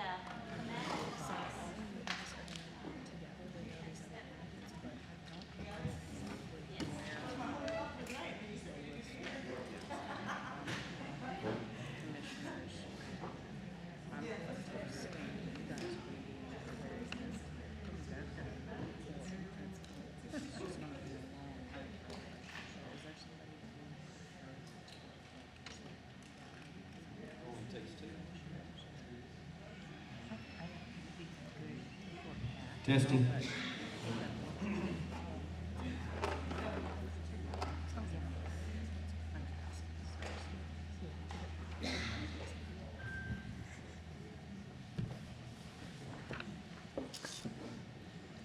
Ready? Yes, sir, and I'll even give you a few seconds to get back on. Okay. It's about protecting the middle class. The middle class needs three things. It needs opportunity for the future of our kids in strong public schools. It needs security, true financial security, by providing affordable and accessible health care. It also needs to be able to buy a home, to be able to pay for that home, to be able to thrive. The only way that the middle class can build wealth is through home ownership. The billionaires and the corporations have never been richer. What steps do you propose to bolster our rural public education and healthcare systems? Our public education, I want to move student funding to the national median average, teacher pay to the median national average right away. We're the second biggest economy in the nation, and we don't invest in our kids and our teachers like we should. Healthcare, I would move to expand Medicaid right away. Our rural communities depend on public education and our rural hospitals. If you don't have your school, if you don't have your rural hospitals, what does rural America have? They're going to go after your post office next. If you don't have it, what's out here? And those are my positions. Where do you stand on high-speed rail and its battle with landowners? I don't know where high-speed rail is. They've talked about high-speed rail for years. I think eventually the state high-speed rail will come. I'm a rural landowner. I would not want rails in my backyard. I would not want a water reservoir in my backyard. But for the public good, we know these things come down the pipe. What I would propose is that we pay landowners market value plus some, because there is an inconvenience of giving up your land and having to move and find another place. Another thing I would propose, like oil and gas royalties, you would be paid royalties on any land that you gave up for the public good, because everybody will be benefiting from that and making billions of dollars off your sacrifice. You should be paid a royalty on that. How can we find common ground between the data centers and our rural communities? Common ground is going to be achieved when we take back the power in this equation. We don't have the power in it. Our government has been set up. It is corrupt. It's been bought by these billionaires who own these AI data centers. That's why they're being railroaded over the top of us. First thing we got to do is realize they use enormous amounts of electricity. And we've got to secure our grid. It has to double in the next 10 years, 5 years, they say. We need to make sure that they're paying for the increase in infrastructure and not subsidizing their profits through us, rural consumers. And then we've got to make sure we get water right. They need to be good stewards of water. Communities should be given more power to say how their water is going to be used, because these communities will not exist without water. So I move profits, people over profits, and water over greed. Thank you very much. Is that it? That's it. Okay. Yes. Thank you. You can run out the door and go to Madisonville. You can go to coalforgovernor.com to learn more. Thank you. All right. Up next is Benjamin Flores, who is running for land commissioner. It happened. It followed me. Buenas noches, Jewett. How's everybody doing tonight? So I apologize for my shoes. These are my driving kicks. I miscalculated how long it was going to take me to get here. It's a short 3-hour drive from Bay City. And I was just shoveling things into the back of the car, and I forgot my boots. I do own several pairs. Memorable. I'm Councilman Benjamin Flores, and I'm running to be your next Texas Land Commissioner. The GLO, the General Land Office, is the little big office that most Texans don't know about, but it has a big impact on every Texan's life. Why? Because it manages a lot of Texas land, about 13 million acres. The reason for that, when it was created, is to generate money for the public schools. That was it. A lot of folks nowadays think that we only pay for schools with property taxes. No, Texas lands help with that. The other big thing that the GLO or the Land Commissioner takes care of is veteran benefits in the state. Whether you want to apply for a home mortgage, land purchase, there's also assisted living facilities. There's 9 of them right now. And lastly, I say I'm from Bay City, so the Bay should sort of say that I'm by the Gulf Coast. Disaster recovery. You remember things like Harvey, Ike, but there's also fires, right? We had Storm Uri, winter storms, so there's all kinds of disasters. So every time you hear that FEMA is giving money to the state, is the General Land Office the one that manages how those dollars get distributed. Now, who am I? I have almost 30 years of, 15 seconds, wow, of risk management experience when we moved to Bay City so that we could raise pigs. Yes, that kind. And then I became city council to be a servant. I will say that I'll continue that later. Let's go with the next one. And I just, for a point of clarification, did you say assisted living facilities, Yes. or is it the state-supported living centers? It's assisted living facility. Okay, all right, thank you. The Permanent School Fund generates billions for Texas schools. How do you plan to grow that fund in ways that benefit rural Texas, both through better returns for our schools and through economic opportunities in our communities? So when I said that the General Land Office generates money, it goes to that fund. Right now, the majority of the revenue comes from oil and gas leases, which is great. But who here, I mean, we have a lot of farmers here, right? You've heard the expression to put all your eggs in one basket. You know, it's the same thing with our ranch. We do have chickens. So it's the same thing. So instead of just oil and gas, I just want to diversify the sources of the revenue, right? To bring more money to that fund to help our public schools provide a good world-class education, and to a small measure, help with your property taxes. Another good side effect, there'll be more electricity for Texans, and really we all need more of that. Lastly, I just wanted to say I'm a husband and a father. We have a 10-year-old daughter. I'm also an elder at my church, First Presbyterian Church of Bay City, if you want to look it up, and I'm in charge of Christian Ed. My guiding principle is in Matthew 25, 35 through 36. That's what a true servant of the people is. What is your vision for how the GLOW, what does GLOW stand for? General Land Office. General Land Office, thank you, I should have written that down. For how the General Land Office can better serve Texas farmers and ranchers, especially our veterans who want to get into agriculture through the Veterans Land Board. So, as I said, currently the Veterans Land Board handles mortgages, land purchases for veterans. There's quite a bit of delays in the process where some veterans end up losing the house that they were trying to buy. But as a farmer, I'm a big supporter of Right to Farm. Our aging population and our farmers, we're done replacing it, quote unquote, fast enough, right? So I'm really worried where our food is gonna come from. So will I incentivize land purchases for veterans to actually get into agriculture and work with Texas A&M to actually maximize their profits, maximize the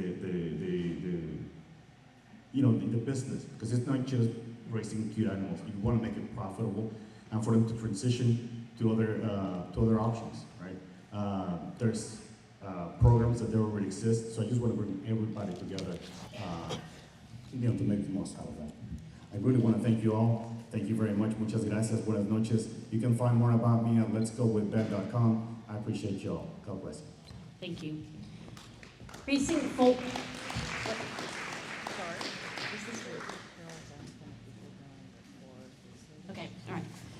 Precinct 4 Commissioner candidates, TJ Foley, Rex Swearingen, and Ray Hemphill. If y'all would take the stage. Temperature? Cold? Okay. Okay, it should be getting to warm up. I was freezing too, so Erica went up and took care of that.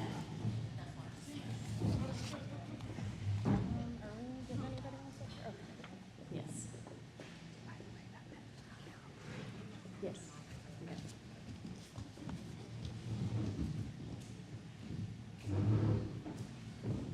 Okay, so you guys have the 2-minute introduction and then 3 questions. So we'll do question 1 starting with you, TJ, and then question 2, and then question 3. And the questions are, you have the 2-minute introduction, and then you have 3 1-minute answer questions. Okay? So take it away. My name's TJ Foley, Marquette, Texas. I'm your current Leon County Commissioner, Precinct 4. I cover Hilltop Lakes, Flynn, Normandy, Marquette. I'm a 5th generation Leon County resident. My wife and our 3 kids, we are members of the Church of Christ in Centerville, Texas. I come from a long line of public servants. My grandparents on both sides, my great-grandparents, started many organizations in Leon County like the Concord Robbins Water Supply Corporation, assisted in the Jewett VFW, Masonic Lodge, and Eastern Stars. Prior to serving on the Commissioner's Court for 10 or 12 years before that, I was on numerous Leon County committees in the county, on emergency planning committees and different things that we met monthly and quarterly and talked about issues in the county. I served on the Leon ISD School Board as a trustee. I'm an Eagle Scout of Jewett, Texas, Troop 677. Scout is trustworthy, loyal, helpful, friendly, courteous, kind, obedient, cheerful, thrifty, brave, clean, and reverent. All those qualifications are used daily as a county commissioner, I can promise you that. And I'm a better person for being an Eagle Scout. I'm a farmer. I am a rancher. We own land. We own livestock. We bale hay. I am a business owner in Marquette. I'm co-owner in business. We have roughly 75 employees. I have served the Marquette Volunteer Fire Department for 26 years, serving the last 16 years as fire chief. The service that I do and provide as a fire chief in this community was just part of what brought me to running for county commissioner 4 years ago. And that was that I could better serve my community. I knew the needs of the people. I knew the needs of our community. Thank you.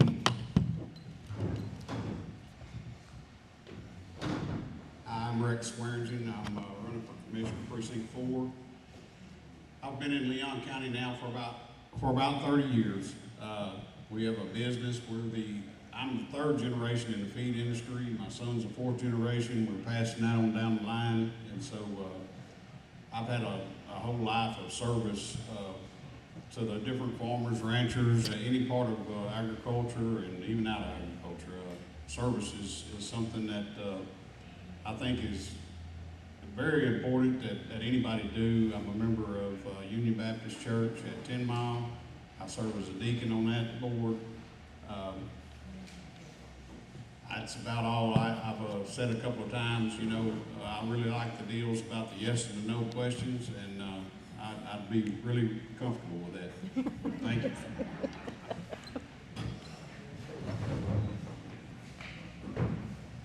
Good evening. Thank you for being here tonight.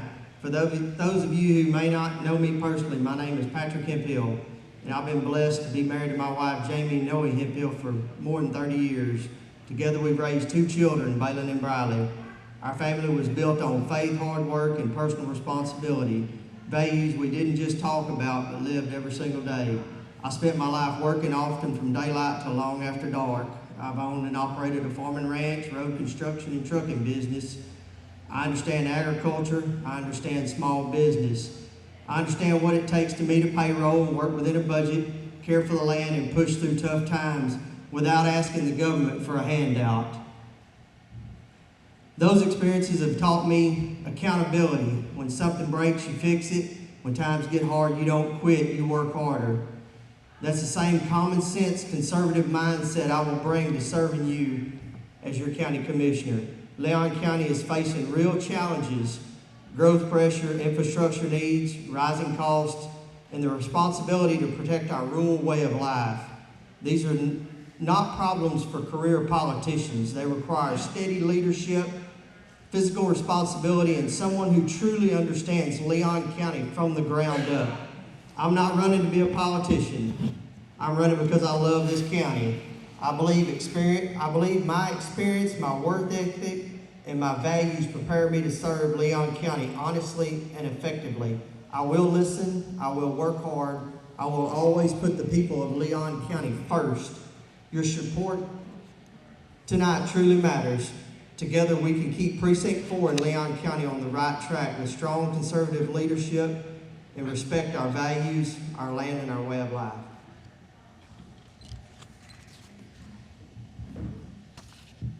Before I ask this first question, TJ, when these guys are finished, and they have 3 questions, this is when we, if you want to speak, Amy and Carol, and I know that Carol is speaking for Amy Kaiser, and then Bart, y'all are, after these guys, then this is your turn.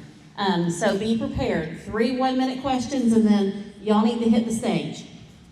All right, here we go. Leon County has a mix of longtime families and new growth. How do you balance progress without losing our identity? So, Leon County we haven't seen this type of growth that we're currently seeing in over 40 years when Nucor power plant and coal mine moved in. The last 3 to 5 years, we have grown substantially, mainly due to the subdivisions and different things like that. Leon County used to be the 5th largest cow county in the state of Texas. Currently today, we're ranked number 33, just for the simple fact that we're losing our farmland to subdivisions and housing additions. So we have an influx of people moving in. We don't have the jobs to support them. They're still moving to Leon County to live here, but they're going to work other places. There has to be some type of growth in Leon County. If these people are moving here and they want to live here, there has to be some type of growth to keep them here. So with the agricultural lands, if they continue to come in and we continue to lose agricultural lands, we're going to be just dropping our cow numbers, dropping our farmers, and dropping the way of life that we've lived for our whole entire century in Leon County. Do you need me to re-ask the question? I don't think so. Okay. You know, growth is inevitable, or change is inevitable. And we're living at a time right now where Leon County's growing. It's just rolling. I put out a little deal. When we first opened up a feed store 30-something years ago, we'd sell feed by the truckload and by the ton. Now we're selling feed by the ton in the bag. And so agriculture's changed, Leon County's changed, and that's the only thing that's ever going to be the same is change is coming. And it's going to happen now, it's going to happen later. All we got to do is get ahead of it and try to build the infrastructure that we need here, and instead of trying to put Band-Aids and just cover stuff up, we need to go ahead and get ahead of that curve, and we need to build for that. Growth itself isn't the problem. It's growth without planning that creates a problem. Leon County is built on farming, ranching, strong family values, and neighbors who look out for one another. Any progress we allow should strengthen that foundation, not overwhelm it. We also have to be realistic about infrastructure. If growth comes too fast, it can strain our emergency services, our volunteer fire department, EMS, law enforcement. Last thing you want is response times to suffer because of the development in our county. Public safety must come first. Balancing progress means encouraging responsible development that respects property rights, protects agriculture, keeps taxes reasonable, and ensures our roads and emergency services can handle it. We can move forward, but we must do it in a way that keeps Leon County rules safe and true to who we are.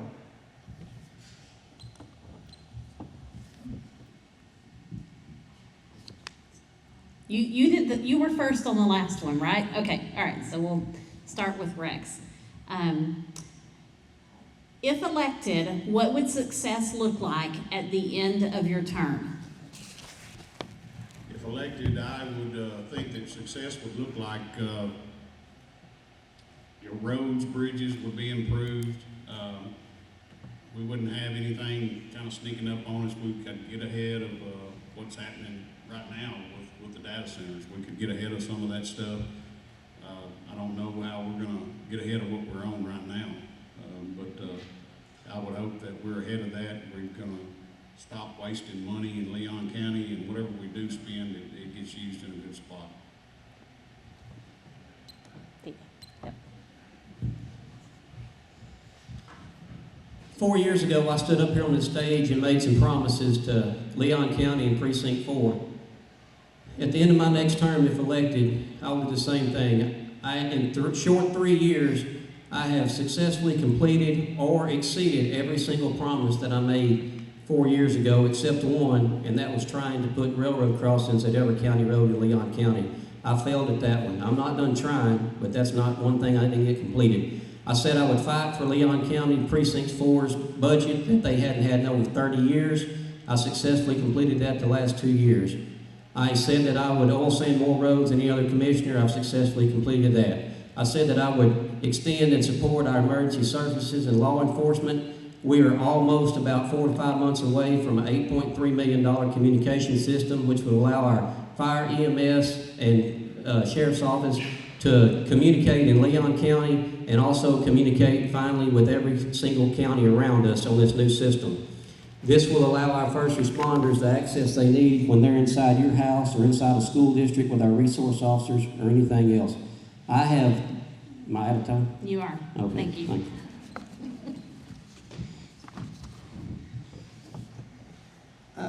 Success to me looks like trust. I want citizens to feel informed and confident about what their county government is doing. That means clear communication about Commissioner Court agendas, open discussions about what's being voted on, updates on road work projects, transparency about sanitation improvements and cleanup efforts. It also means better maintained roads, responsible budgeting, protecting our agriculture base from developments that don't fit our community.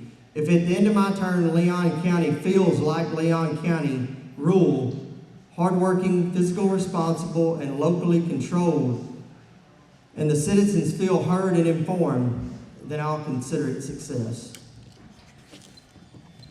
All right, you're answering first, second, and then TJ will wrap up this one.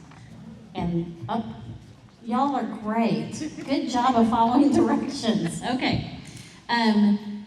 Data centers are increasingly being proposed in rural Texas communities like Leon County. What concerns do you have about their impact on water usage, energy demand, land values, and local control? I have serious concerns about the impact large-scale data centers and battery storage facilities could have on rural communities like Leon County. First and foremost, our water, our power grid, our road infrastructure are limited resources. These types of facilities require enormous amounts of electricity and water, and that places a real strain on our very resources our farmers, ranchers, and families depend on every day. Once those resources are stretched and compromised, there's no easy fix. I also believe this discussion should have been addressed clearly from the beginning. Companies proposing projects like this should understand up front that Leon County is not in business of offering tax abatements to developments that do not directly strengthen and protect our local way of life.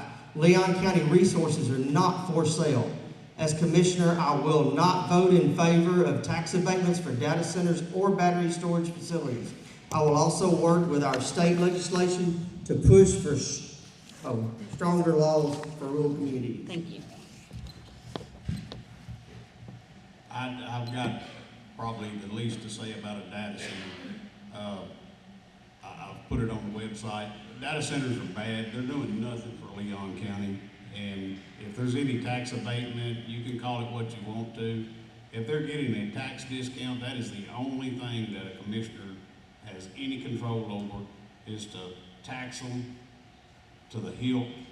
And that is the only thing that we have control over on a data center. They are going to rob Leon County of all their natural resources. They're going to put a burden on every part of the county roads, on the highways, on the electrical grid. There's nothing good that's going to come from a data center.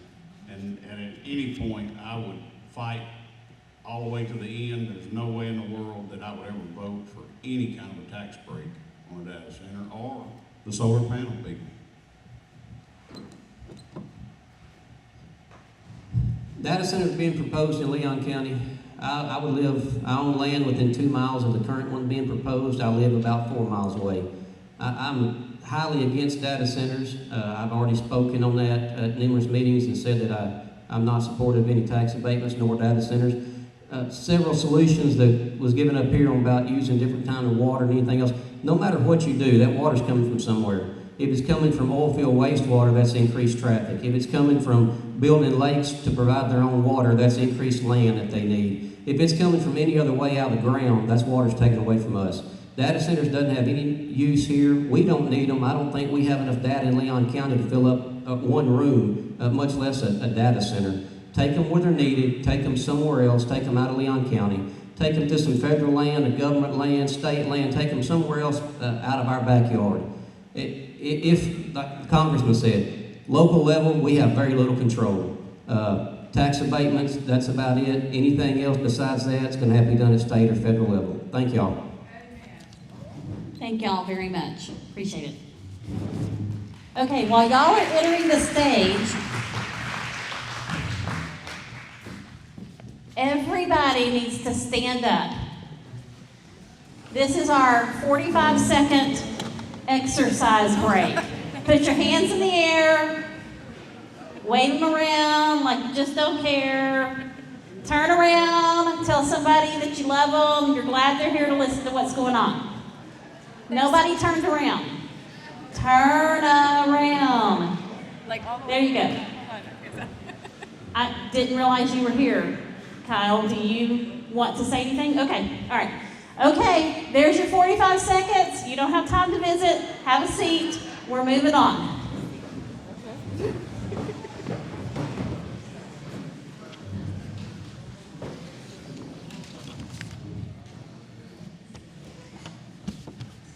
Okay, Amy, you have 2 minutes to do an intro.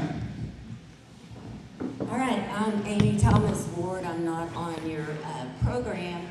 I am the 87th Judicial District Judge here in Leon County.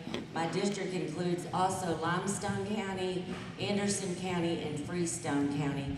I was elected by the voters of the 87th District 4 years ago. I will be beginning my second term. I am on the Republican ballot as unopposed, and I also have no challenger on the Democratic ticket. So my policies at the courthouse is, number one, I'm actually, there's 3 different district judges in Leon County. We have the 278th judge, she's from Walker County, and we have the 369th judge, it was Judge Mike Davis. He recently was appointed to the Court of Appeals in Tyler, so now we have a new 369th judge, and he is from Rusk County. So when I started my practice of law 35 years ago, I was in Mejia, Texas. My very first jury trial was here in Leon County. So I considered this home. It was always on my beaten path as an attorney. So I know I do not have an opponent, but I would appreciate your vote as a vote of approval. I do believe that the basic things that a good judge needs is you need a good knowledge of the law. I've got a knowledge, and when I don't know what it is, I am humble enough to look it up. And I like to look it up myself and not bounce it off of somebody else and get their opinion. Mm-hmm. And then the other thing is having integrity, and that is with your decisions. You've got to be free of bias and free of any type of influence. You really need to take the law and listen to the facts, and even if it's perhaps something you don't personally agree, sometimes you've got to make that difficult ruling. So that is my 2 minutes. Thank you so much. All right, so Carol, first, you said you had something prepared from Amy Kaiser, and so definitely say what she is running for because I can't remember. Okay. And then if you just want to segue into your Carol information, and then Bart will wrap it up. Can I do it backwards? If you'd like. You do not have to follow directions, that is fine. Yes, you can. I am who I am. I'm Carol Milder. I'm the Republican County Chair for Leon County. I'm running unopposed, and it is my absolute first time to be on the ballot. That's pretty exciting if you're an American and you're a patriot to see your name on a ballot. My husband has promised that he's voting for me, so I've virtually already won. So anyway, Amy is left me a letter. I made it huge so I could read it without wearing my glasses. So I'm going to read what Amy would have said if she could be here today. This week, I am in the County and District Clerks Association Winter Conference for continuing education, so I apologize for not being here in person. Thank you to the team who worked hard to host this event, and we can visit with our neighbors and share our goals with the elected officials. For those who are unofficial, or for those that are unfamiliar, Amy is running for county clerk. I forgot to say that. I'm a belligerent person. I'm so sorry. Amy Kaiser running for our county clerk, unopposed. For those that are unfamiliar with county clerks, basically they serve as the county librarian, filing and storing and important records such as deeds, oil and gas leases, birth and death records, marriage license, cattle brands, and assumed names and more. We also serve as county clerks for the Commissioner's Court, civil, probate, and misdemeanor courts. For almost 19 years, I have served Leon County Texan residents in the county clerk's office. I am currently serving as your county clerk. If elected, and she will be because I'm voting for her, I will continue to, 1, fight property fraud. Coming in March, Leon County residents will be able to register for fraud protection for their deeds. It's a big deal. 2, continue to maintain and protect county records, control costs, support our civil, criminal, and commissioner's court. Also in March, we are migrating into a new cloud-based software. And 3, protect and preserve Leon County historical documents. I humbly ask for your vote of trust in the upcoming March 3rd primary. Thank you, and may God continue to bless Leon County. I wasn't expecting this. I'm supposed to be in the back putting things together, but anyway, I've served as the Democratic County Chair in Leon County now since 2019.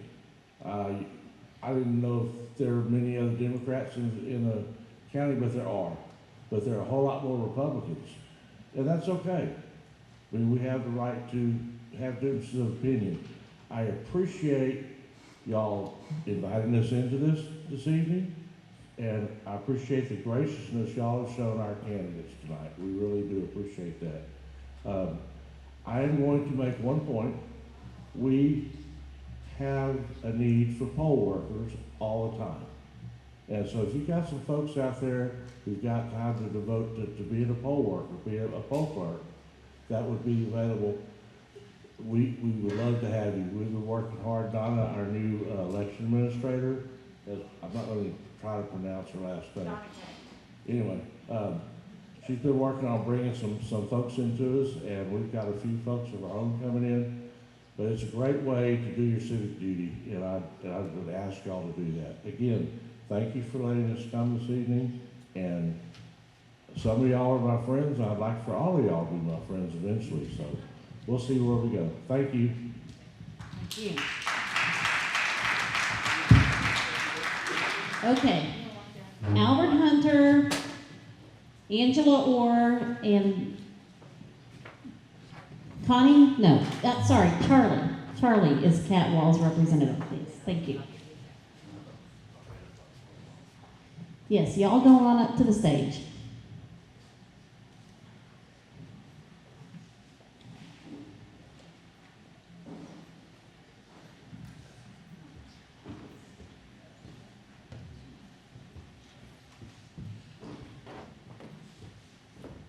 These are the candidates for the Texas House District 13. And the way that this is going to work, Kat is out ill. So Charlie will do her 2-minute intro, but will not answer the questions because we would not allow anybody else to.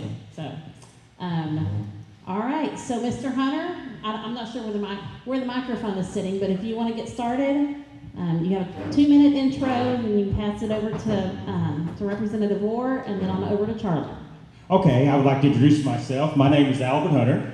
I live in Bosque County. I am the baby child of a mother who was divorced to raise 5 children. Grandfather was a sharecropper. He raised 5 girls. His wife died when his youngest child was 2. So my mother was the caretaker of the family. We have done everything from planting corn and cotton and milo and working in the fields and anything in between them. I am the first in my family to graduate from college. I graduated Meridian High School in 1977. I went off to college, worked my way through college to get my bachelor's degree and also later on getting my master's degree. I am a retired educator of 26 years. I've served on the Meridian School Board. I have worked for the county as indigent health care coordinator. I have also worked for the Texas Highway Department during the summers. I worked my way through college because I did not want to have a debt at the end of college. So what I'm saying here is I'm trying to let you know is that I believe in hard work. I believe that you work for what you want. And I am the type of person who will stand up and fight for what I believe in. And so I've decided that I needed to run for the Texas House District 13. Okay? Because one of the things that, since I'm a public educator, one of the things that I'm very passionate about is public education. And so therefore I want to protect our children, I want to protect our education, okay? I want to protect retired teachers because I think that is the foundation that's going to make our state, our country better. So I'm running for House District 13. I would appreciate your support. Thank you. Good evening. My name is Angela Orr. I currently serve as your state representative. I'm in my 2nd term. I was elected originally in 2022. And before I was your state rep, I served on the Republican Party. I was a precinct chair in my home county of Hill, and I served on the Itasca Board of Trustees, as well as being a countywide elected official in my home county of Hill. This past session, I was honored to serve on appropriations for the 2nd time. Appropriations is a fancy name for state budget. Our state budget is about $339 billion. It's divided into 4 categories. Each one of those categories has a chairman. And I was chairman of Health and Human Services Article 2, which oversees about $100 billion of our state budget. I think I was given that assignment because I told the speaker that rural health care and taking care of those of us out here was really important to me. And it was really important to him. And so I had a really great session. I got 17 bills to the governor's desk for signature. I was also the House sponsor for Senate Bill 8, which is keeping men out of women's private spaces. I am proud to be endorsed in this race by Governor Abbott, President Trump, Senator Cruz, and I have endorsements from some of these from all of these following organizations, some of which you may recognize: Texas Farm Bureau, Cattle Raisers, Texas Realtors, Texas Medical Association, Texas Association of Manufacturers, Texas Oil and Gas, Texas Electric Co-ops, and the NRA. Thank you very much.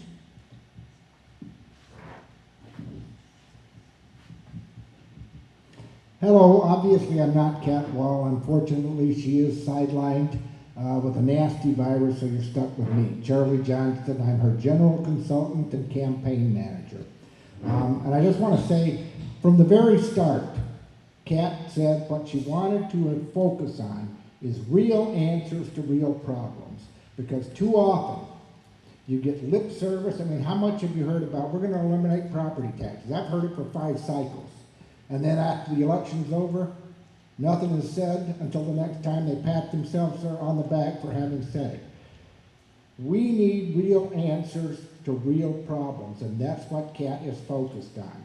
You've talked about data centers. Since I have limited time, I'm going to just do one thing. We did a press conference a week and a half ago where we talked about a specific program to deal with this thing. We need data centers, but we don't have to have them set helter-skelter. The last legislature was irresponsible that it didn't put together a planning framework for this.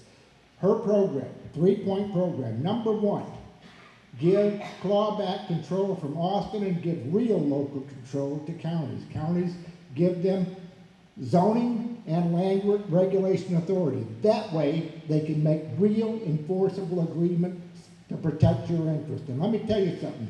It's a lot easier for you folks here to hold your county guys to account than it is to hold the state account, and they impose something on you and everything. Right now, your county officials, they take all the heat, and they have very little authority to do it. We're going to change that. Cat wants to change it. Number 2, the water. You know, I heard somebody say, everybody, all these politicians, and I've done this for 53 years. Oh, Jesus.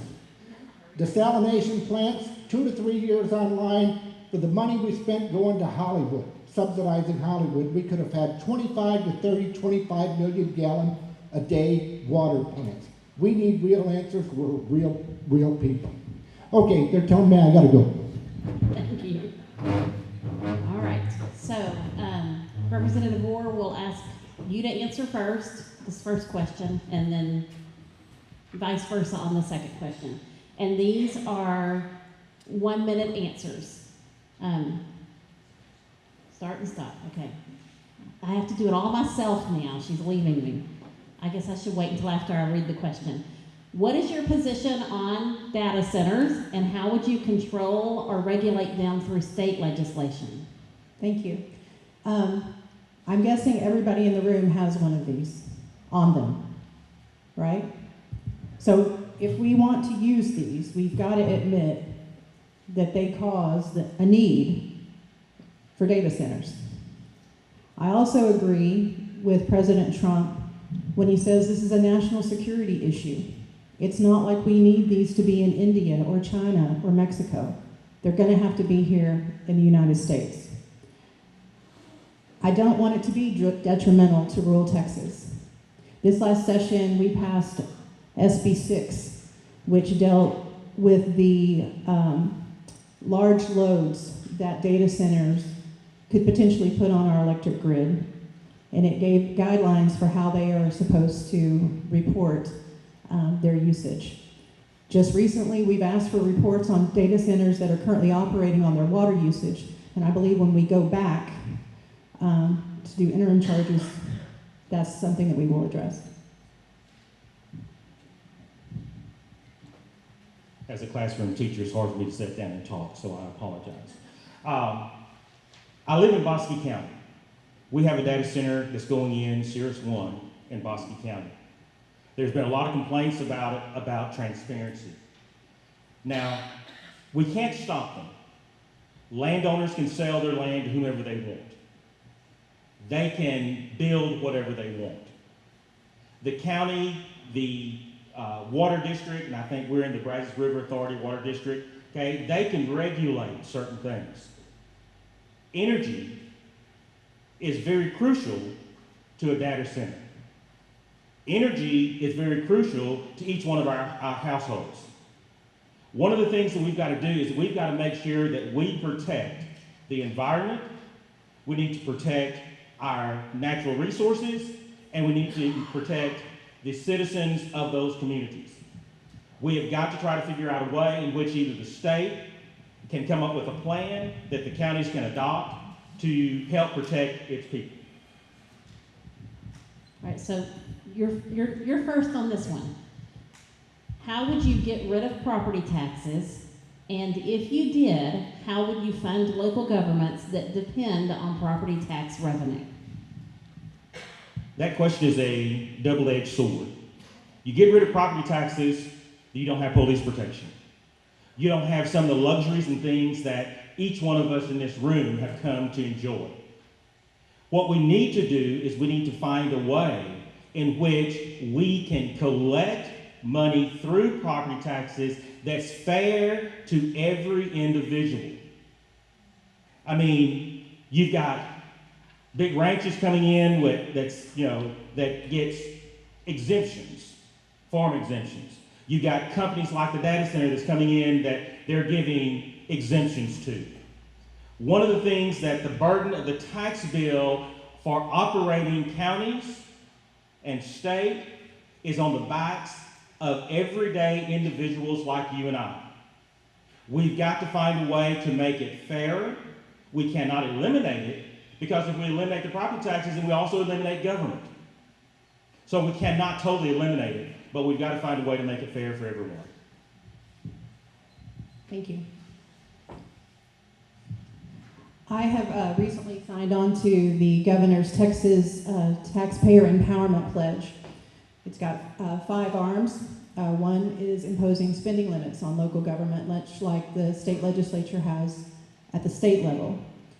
Two-thirds voter approval for any tax increase.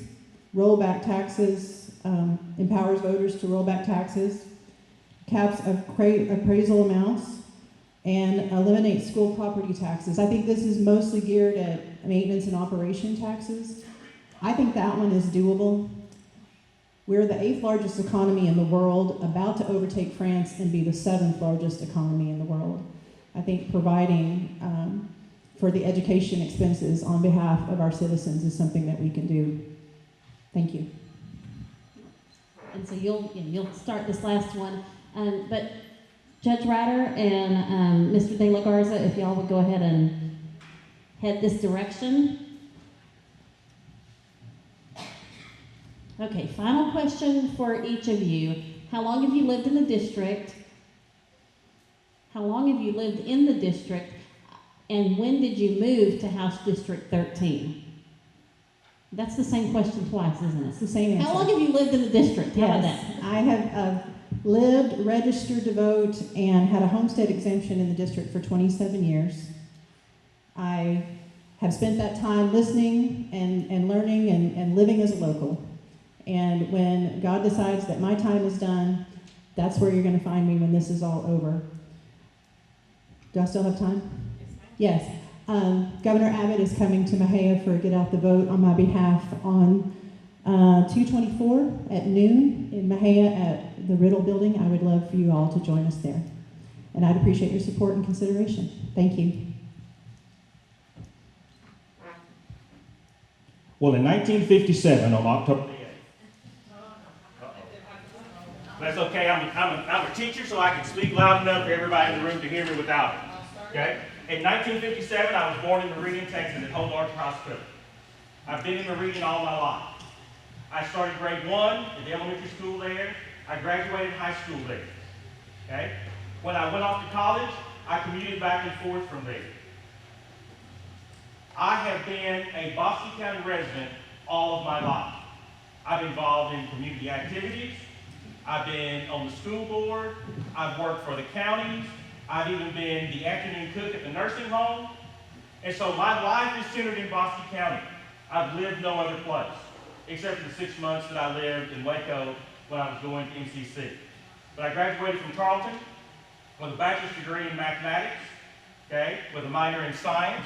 I got my master's of education degree from Tarleton, where I'm a certified administrator.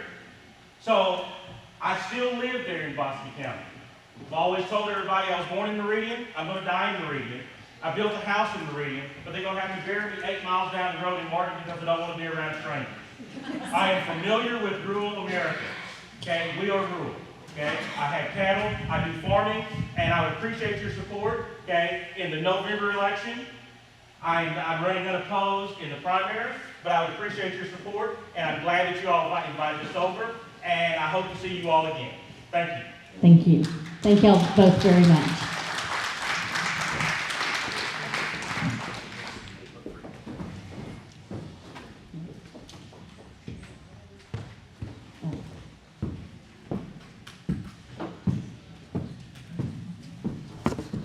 All right, if y'all are still here, thank you.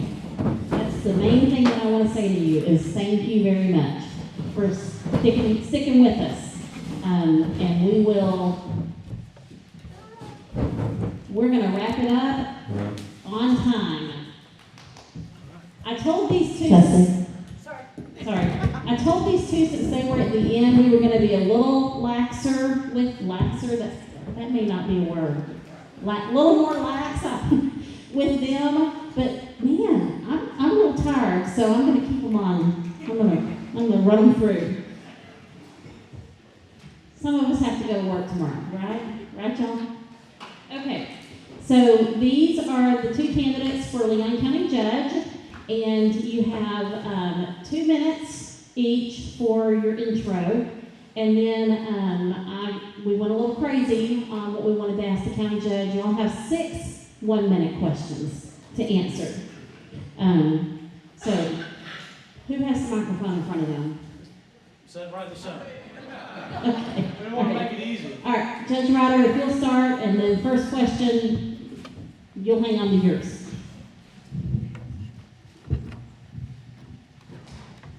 Ready? Good evening. I am Leon County Judge Byron Ryder. And if you don't know who I am, then you're probably new to the area. Or maybe you've never been in my courtroom for a terroristic threat, DWIs, family violence, juvenile issues, or even probating a will. Those are just a few of the judicial duties that I do on a daily basis. So if you haven't been in my office, that may be a good thing. I have loved serving Leon County for the last 20 years and ask for your vote in the upcoming Republican primary.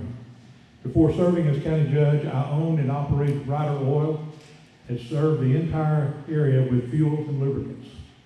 I was mayor of Buffalo for 12 years before being elected as judge, which helped to prepare me for the job of county judge. Day-to-day operations of the county, as well as budget preparation and management, also fell into my job. I prepare all agendas for the Commissioner's Court and work with all elected officials to operate the county in the most effective, productive way. I'm married to my lovely wife, Diane, for 54 years. I have 2 sons, Jeff and Brent.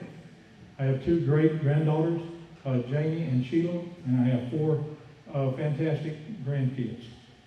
3 things I'd like you to know about myself. First and foremost, I'm a Christian, and that affects every decision I make. I pray for direction for our county and its people every day. Second, I'm a conservative and have prepared, presented, and approved 23 balanced budgets. We do not spend unless we have a plan to pay for it. Third, I'm a Republican. I was the first Republican judge elected in Leon County, and I'm proud to say today that all elected officials in Leon County offices are Republicans. I'm not a politician. I'm a servant of the people. I serve you, I listen to you, I work for you every day. Now is not the time for a change in leadership. I'm a proven, dedicated leader. I ask for your vote. Thanks again for your support.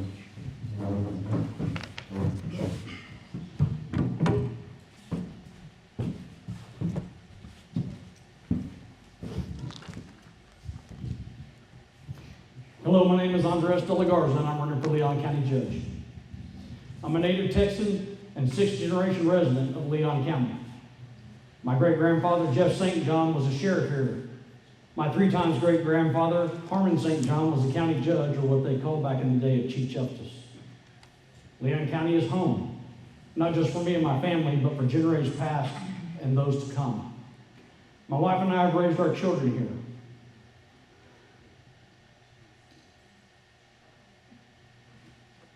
And why does this matter? This matters because here for generations and starting in your life in Leon County is extremely important. I've been a lawman for nearly 29 years, and 15 of those years as a Texas Ranger. Integrity matters. Integrity is doing what's right, even when no one is watching. It's not always easy, but it's always worth it. And at the heart of that is selfless service, putting others' needs before my own, and always the Lord first. In these elected offices, we serve at the will of the people, and we should never forget that. We don't have kings or monarchs in our country, and those that are elected must never take that trust for granted. Being a leader isn't about titles and power. True leadership is about stepping up in uncertain times, putting others first, and leading with integrity. I'm Andres de la Garza, and I'm running for Leon County Judge.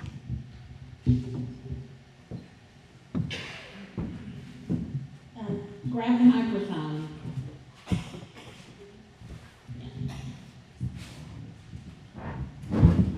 Okay, so you'll answer the first question first, and we'll just flip back and forth. We will? Yes. Yes. Okay. Leon County has a mix of longtime families and new growth. How do you balance progress without losing our identity? So balancing progress while keeping our identity is about respecting our roots while moving forward. For instance, my own family history stretches back 6 generations in this great county. But the new influx ensures we don't get stuck in the same old, this is how we've always done it mindset. That's why change is important. I'm not going to be in this job for 24 years. That's too long to be doing the same old, same old. We can't keep doing what we've always done just because that's how we've been doing it. The key is making sure as we grow, we don't lose what makes our county special. Our rural charm, our strong sense of community, our way of life. We need to find ways to grow that work, everyone, while still staying true to who we are.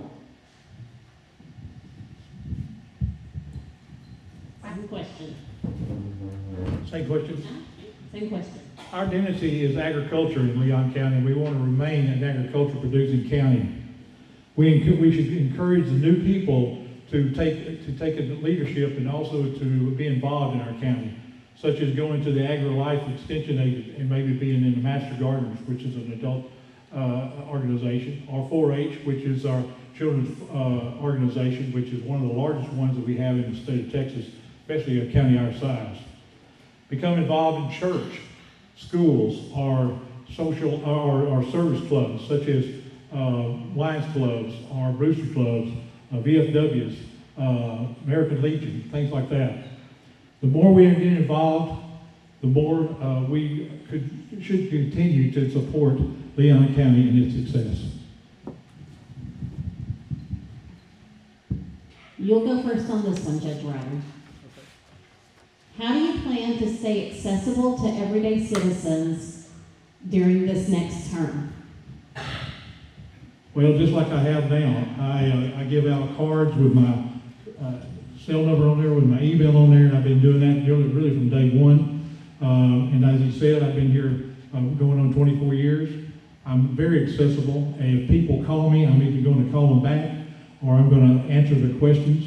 I think everybody's call, everybody's inquiry is very important, especially to them, and I need to be able to be responsive to them on a first name, first come basis, so they can be taken care of. I attend all meetings that I should attend. I also attend all meetings to do oaths of office. So anytime that I'm asked to go or need to go, I'm there for a meeting.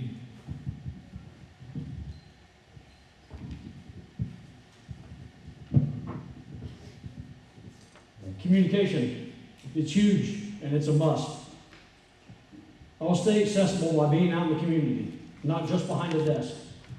I have visited with every ESD, VFD, city council, etc. And will continue to make rounds of all the meetings. For 4 years now, no organization is going to be able to say, we never see the judge.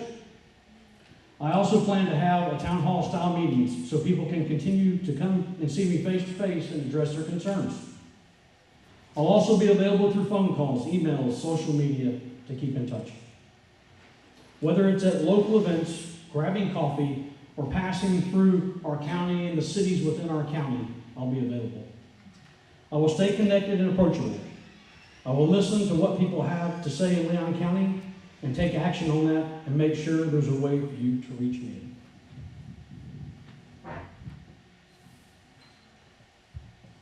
Data centers are increasingly being proposed in rural Texas communities like Leon County.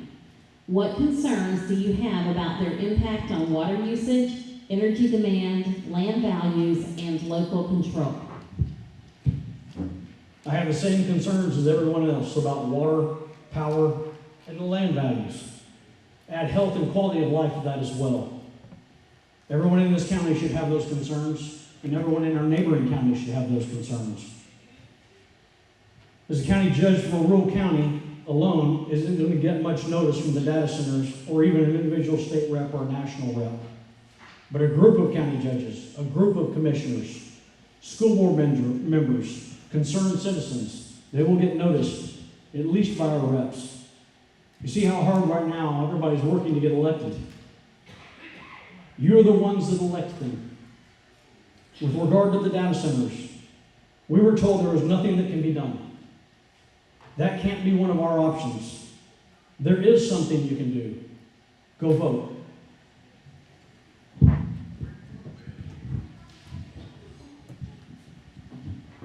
The data centers that we've been talking about in the Marquette area and all over Leon County, I am totally 100% against them.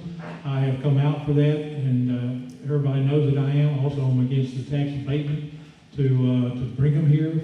No incentive to bring them here. I just came back from Washington visiting with Judge Corning's office, with John Corning's office and Congressman Sessions. And both of them are going to take an active role in looking into it, especially Congressman Sessions. He's going to do some more research into all the facts and get back with me. He's also going to arrange some tours of data centers that are in operation. So I plan on trying to go to those, and I'll be inviting people to go. But the water and the electricity is a big concern, especially water. We can't live without water. We live without oil and gas, but we cannot live without water. The electricity is a mighty big thing that they're going to have to overcome, and they're going to have their own generation power to be able to take care of it. Thank you. Okay, so you'll start with this one. Okay. All right. How secure do you feel our local elections are? Is there a need for more regulation and oversight from Austin or DC? Well, first of all, I think we're very secure. We've done a lot to make it more secure over the years. We have an election administrator, and that election administrator goes and gets training in the state and federal level. She also comes back and trains her poll people and people that's going to work for it, so they make sure that they understand what's going on. We also have bought machines, either with or without grants, to make sure that our accuracy is there, and we have the state-of-the-art machines to be able to do the right thing at an election, so we'll know that we are doing an accurate count of what's going on with the elections. The training is a big deal from the standpoint that they need that, and if they didn't have election administrator, then we would not be able to get the formal training that we need for our election poll workers. Thank you.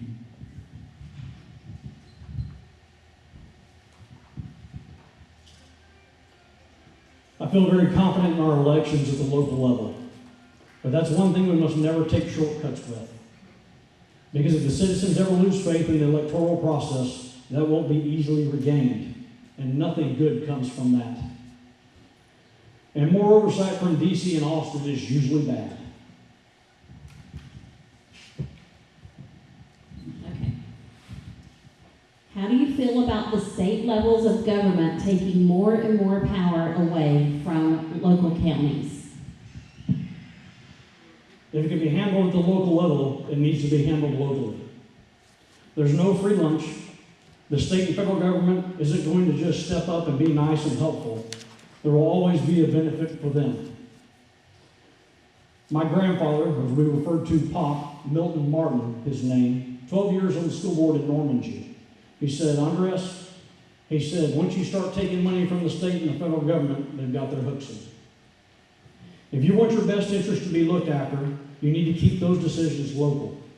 Nobody in Austin or Washington has Leon County's best interest at heart like someone from Leon County. I've been looking at this for the last 7 or 8 years, going down to Austin all the time, and they have continuously tried to take the control away from local counties, county government, schools, cities, and it's coming. And that's why that they reduce our cap, our revenue cap, so we can't have efficient services, because we always have to go to the state for asking money and beg for money. And that definitely local control is where it's at. Local control of counties, schools, and cities. And because we visit with y'all every day. We go to the grocery stores, we go to the restaurants, we see you all the time. They do not see you from the state level, even the federal level, that much. And so I really believe in local control, and we need to take it back. It's coming where they're going to try to take it away from us. So be aware of that, because they're constantly getting closer and closer to doing that. Okay, prior to the final question, I do want to point out that, now I'm turning the other direction, Centerville News has been here all night long. They were live streaming, right? Does that mean, thank you. It'll be up for you or your friends that did not get to come to watch after this is over, correct? Facebook what? Facebook and YouTube. So thank y'all, Centerville News. Carol, Bart, have I missed anybody that either that I need to say thank you to, or have I missed anybody? Okay, all right. So final question for you two, and then hey guys, y'all know that they're gonna hang out and answer any other questions that you want them to. They'll be here at midnight if you want to hang out and stay with them. Right? That's what they told me before 5 o'clock today. Correct. I should not be a politician because I'm lying to the microphone, right here. Or maybe I should just plan to go to D.C. No. Take off anytime. We're out again.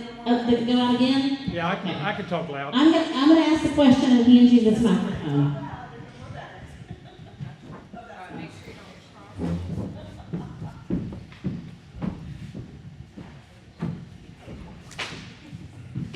What does success look like at the end of the next term?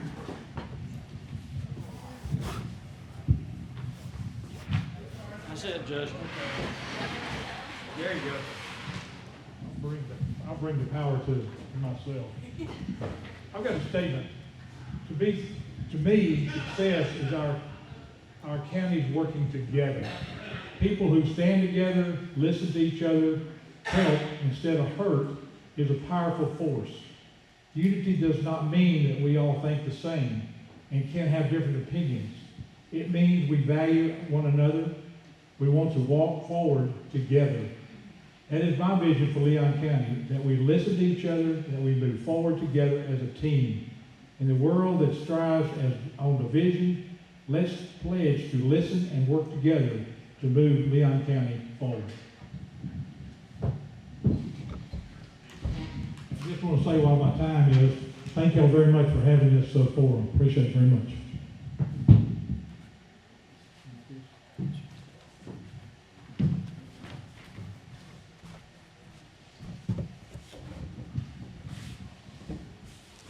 So success at the end of my next term would mean a Leon County that's stronger and more connected, where voices are heard and we're making real progress.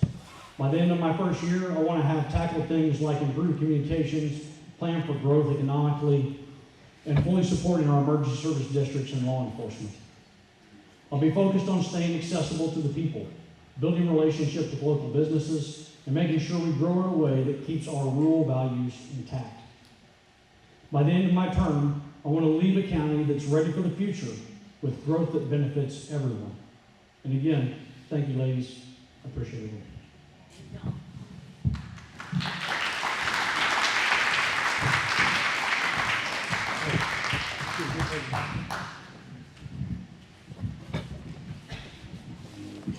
need to have the official, we are wrapped up. You are welcome to run out the back door, stand around and chat, talk to these guys, anybody else that's still here. Thank y'all so much for being here.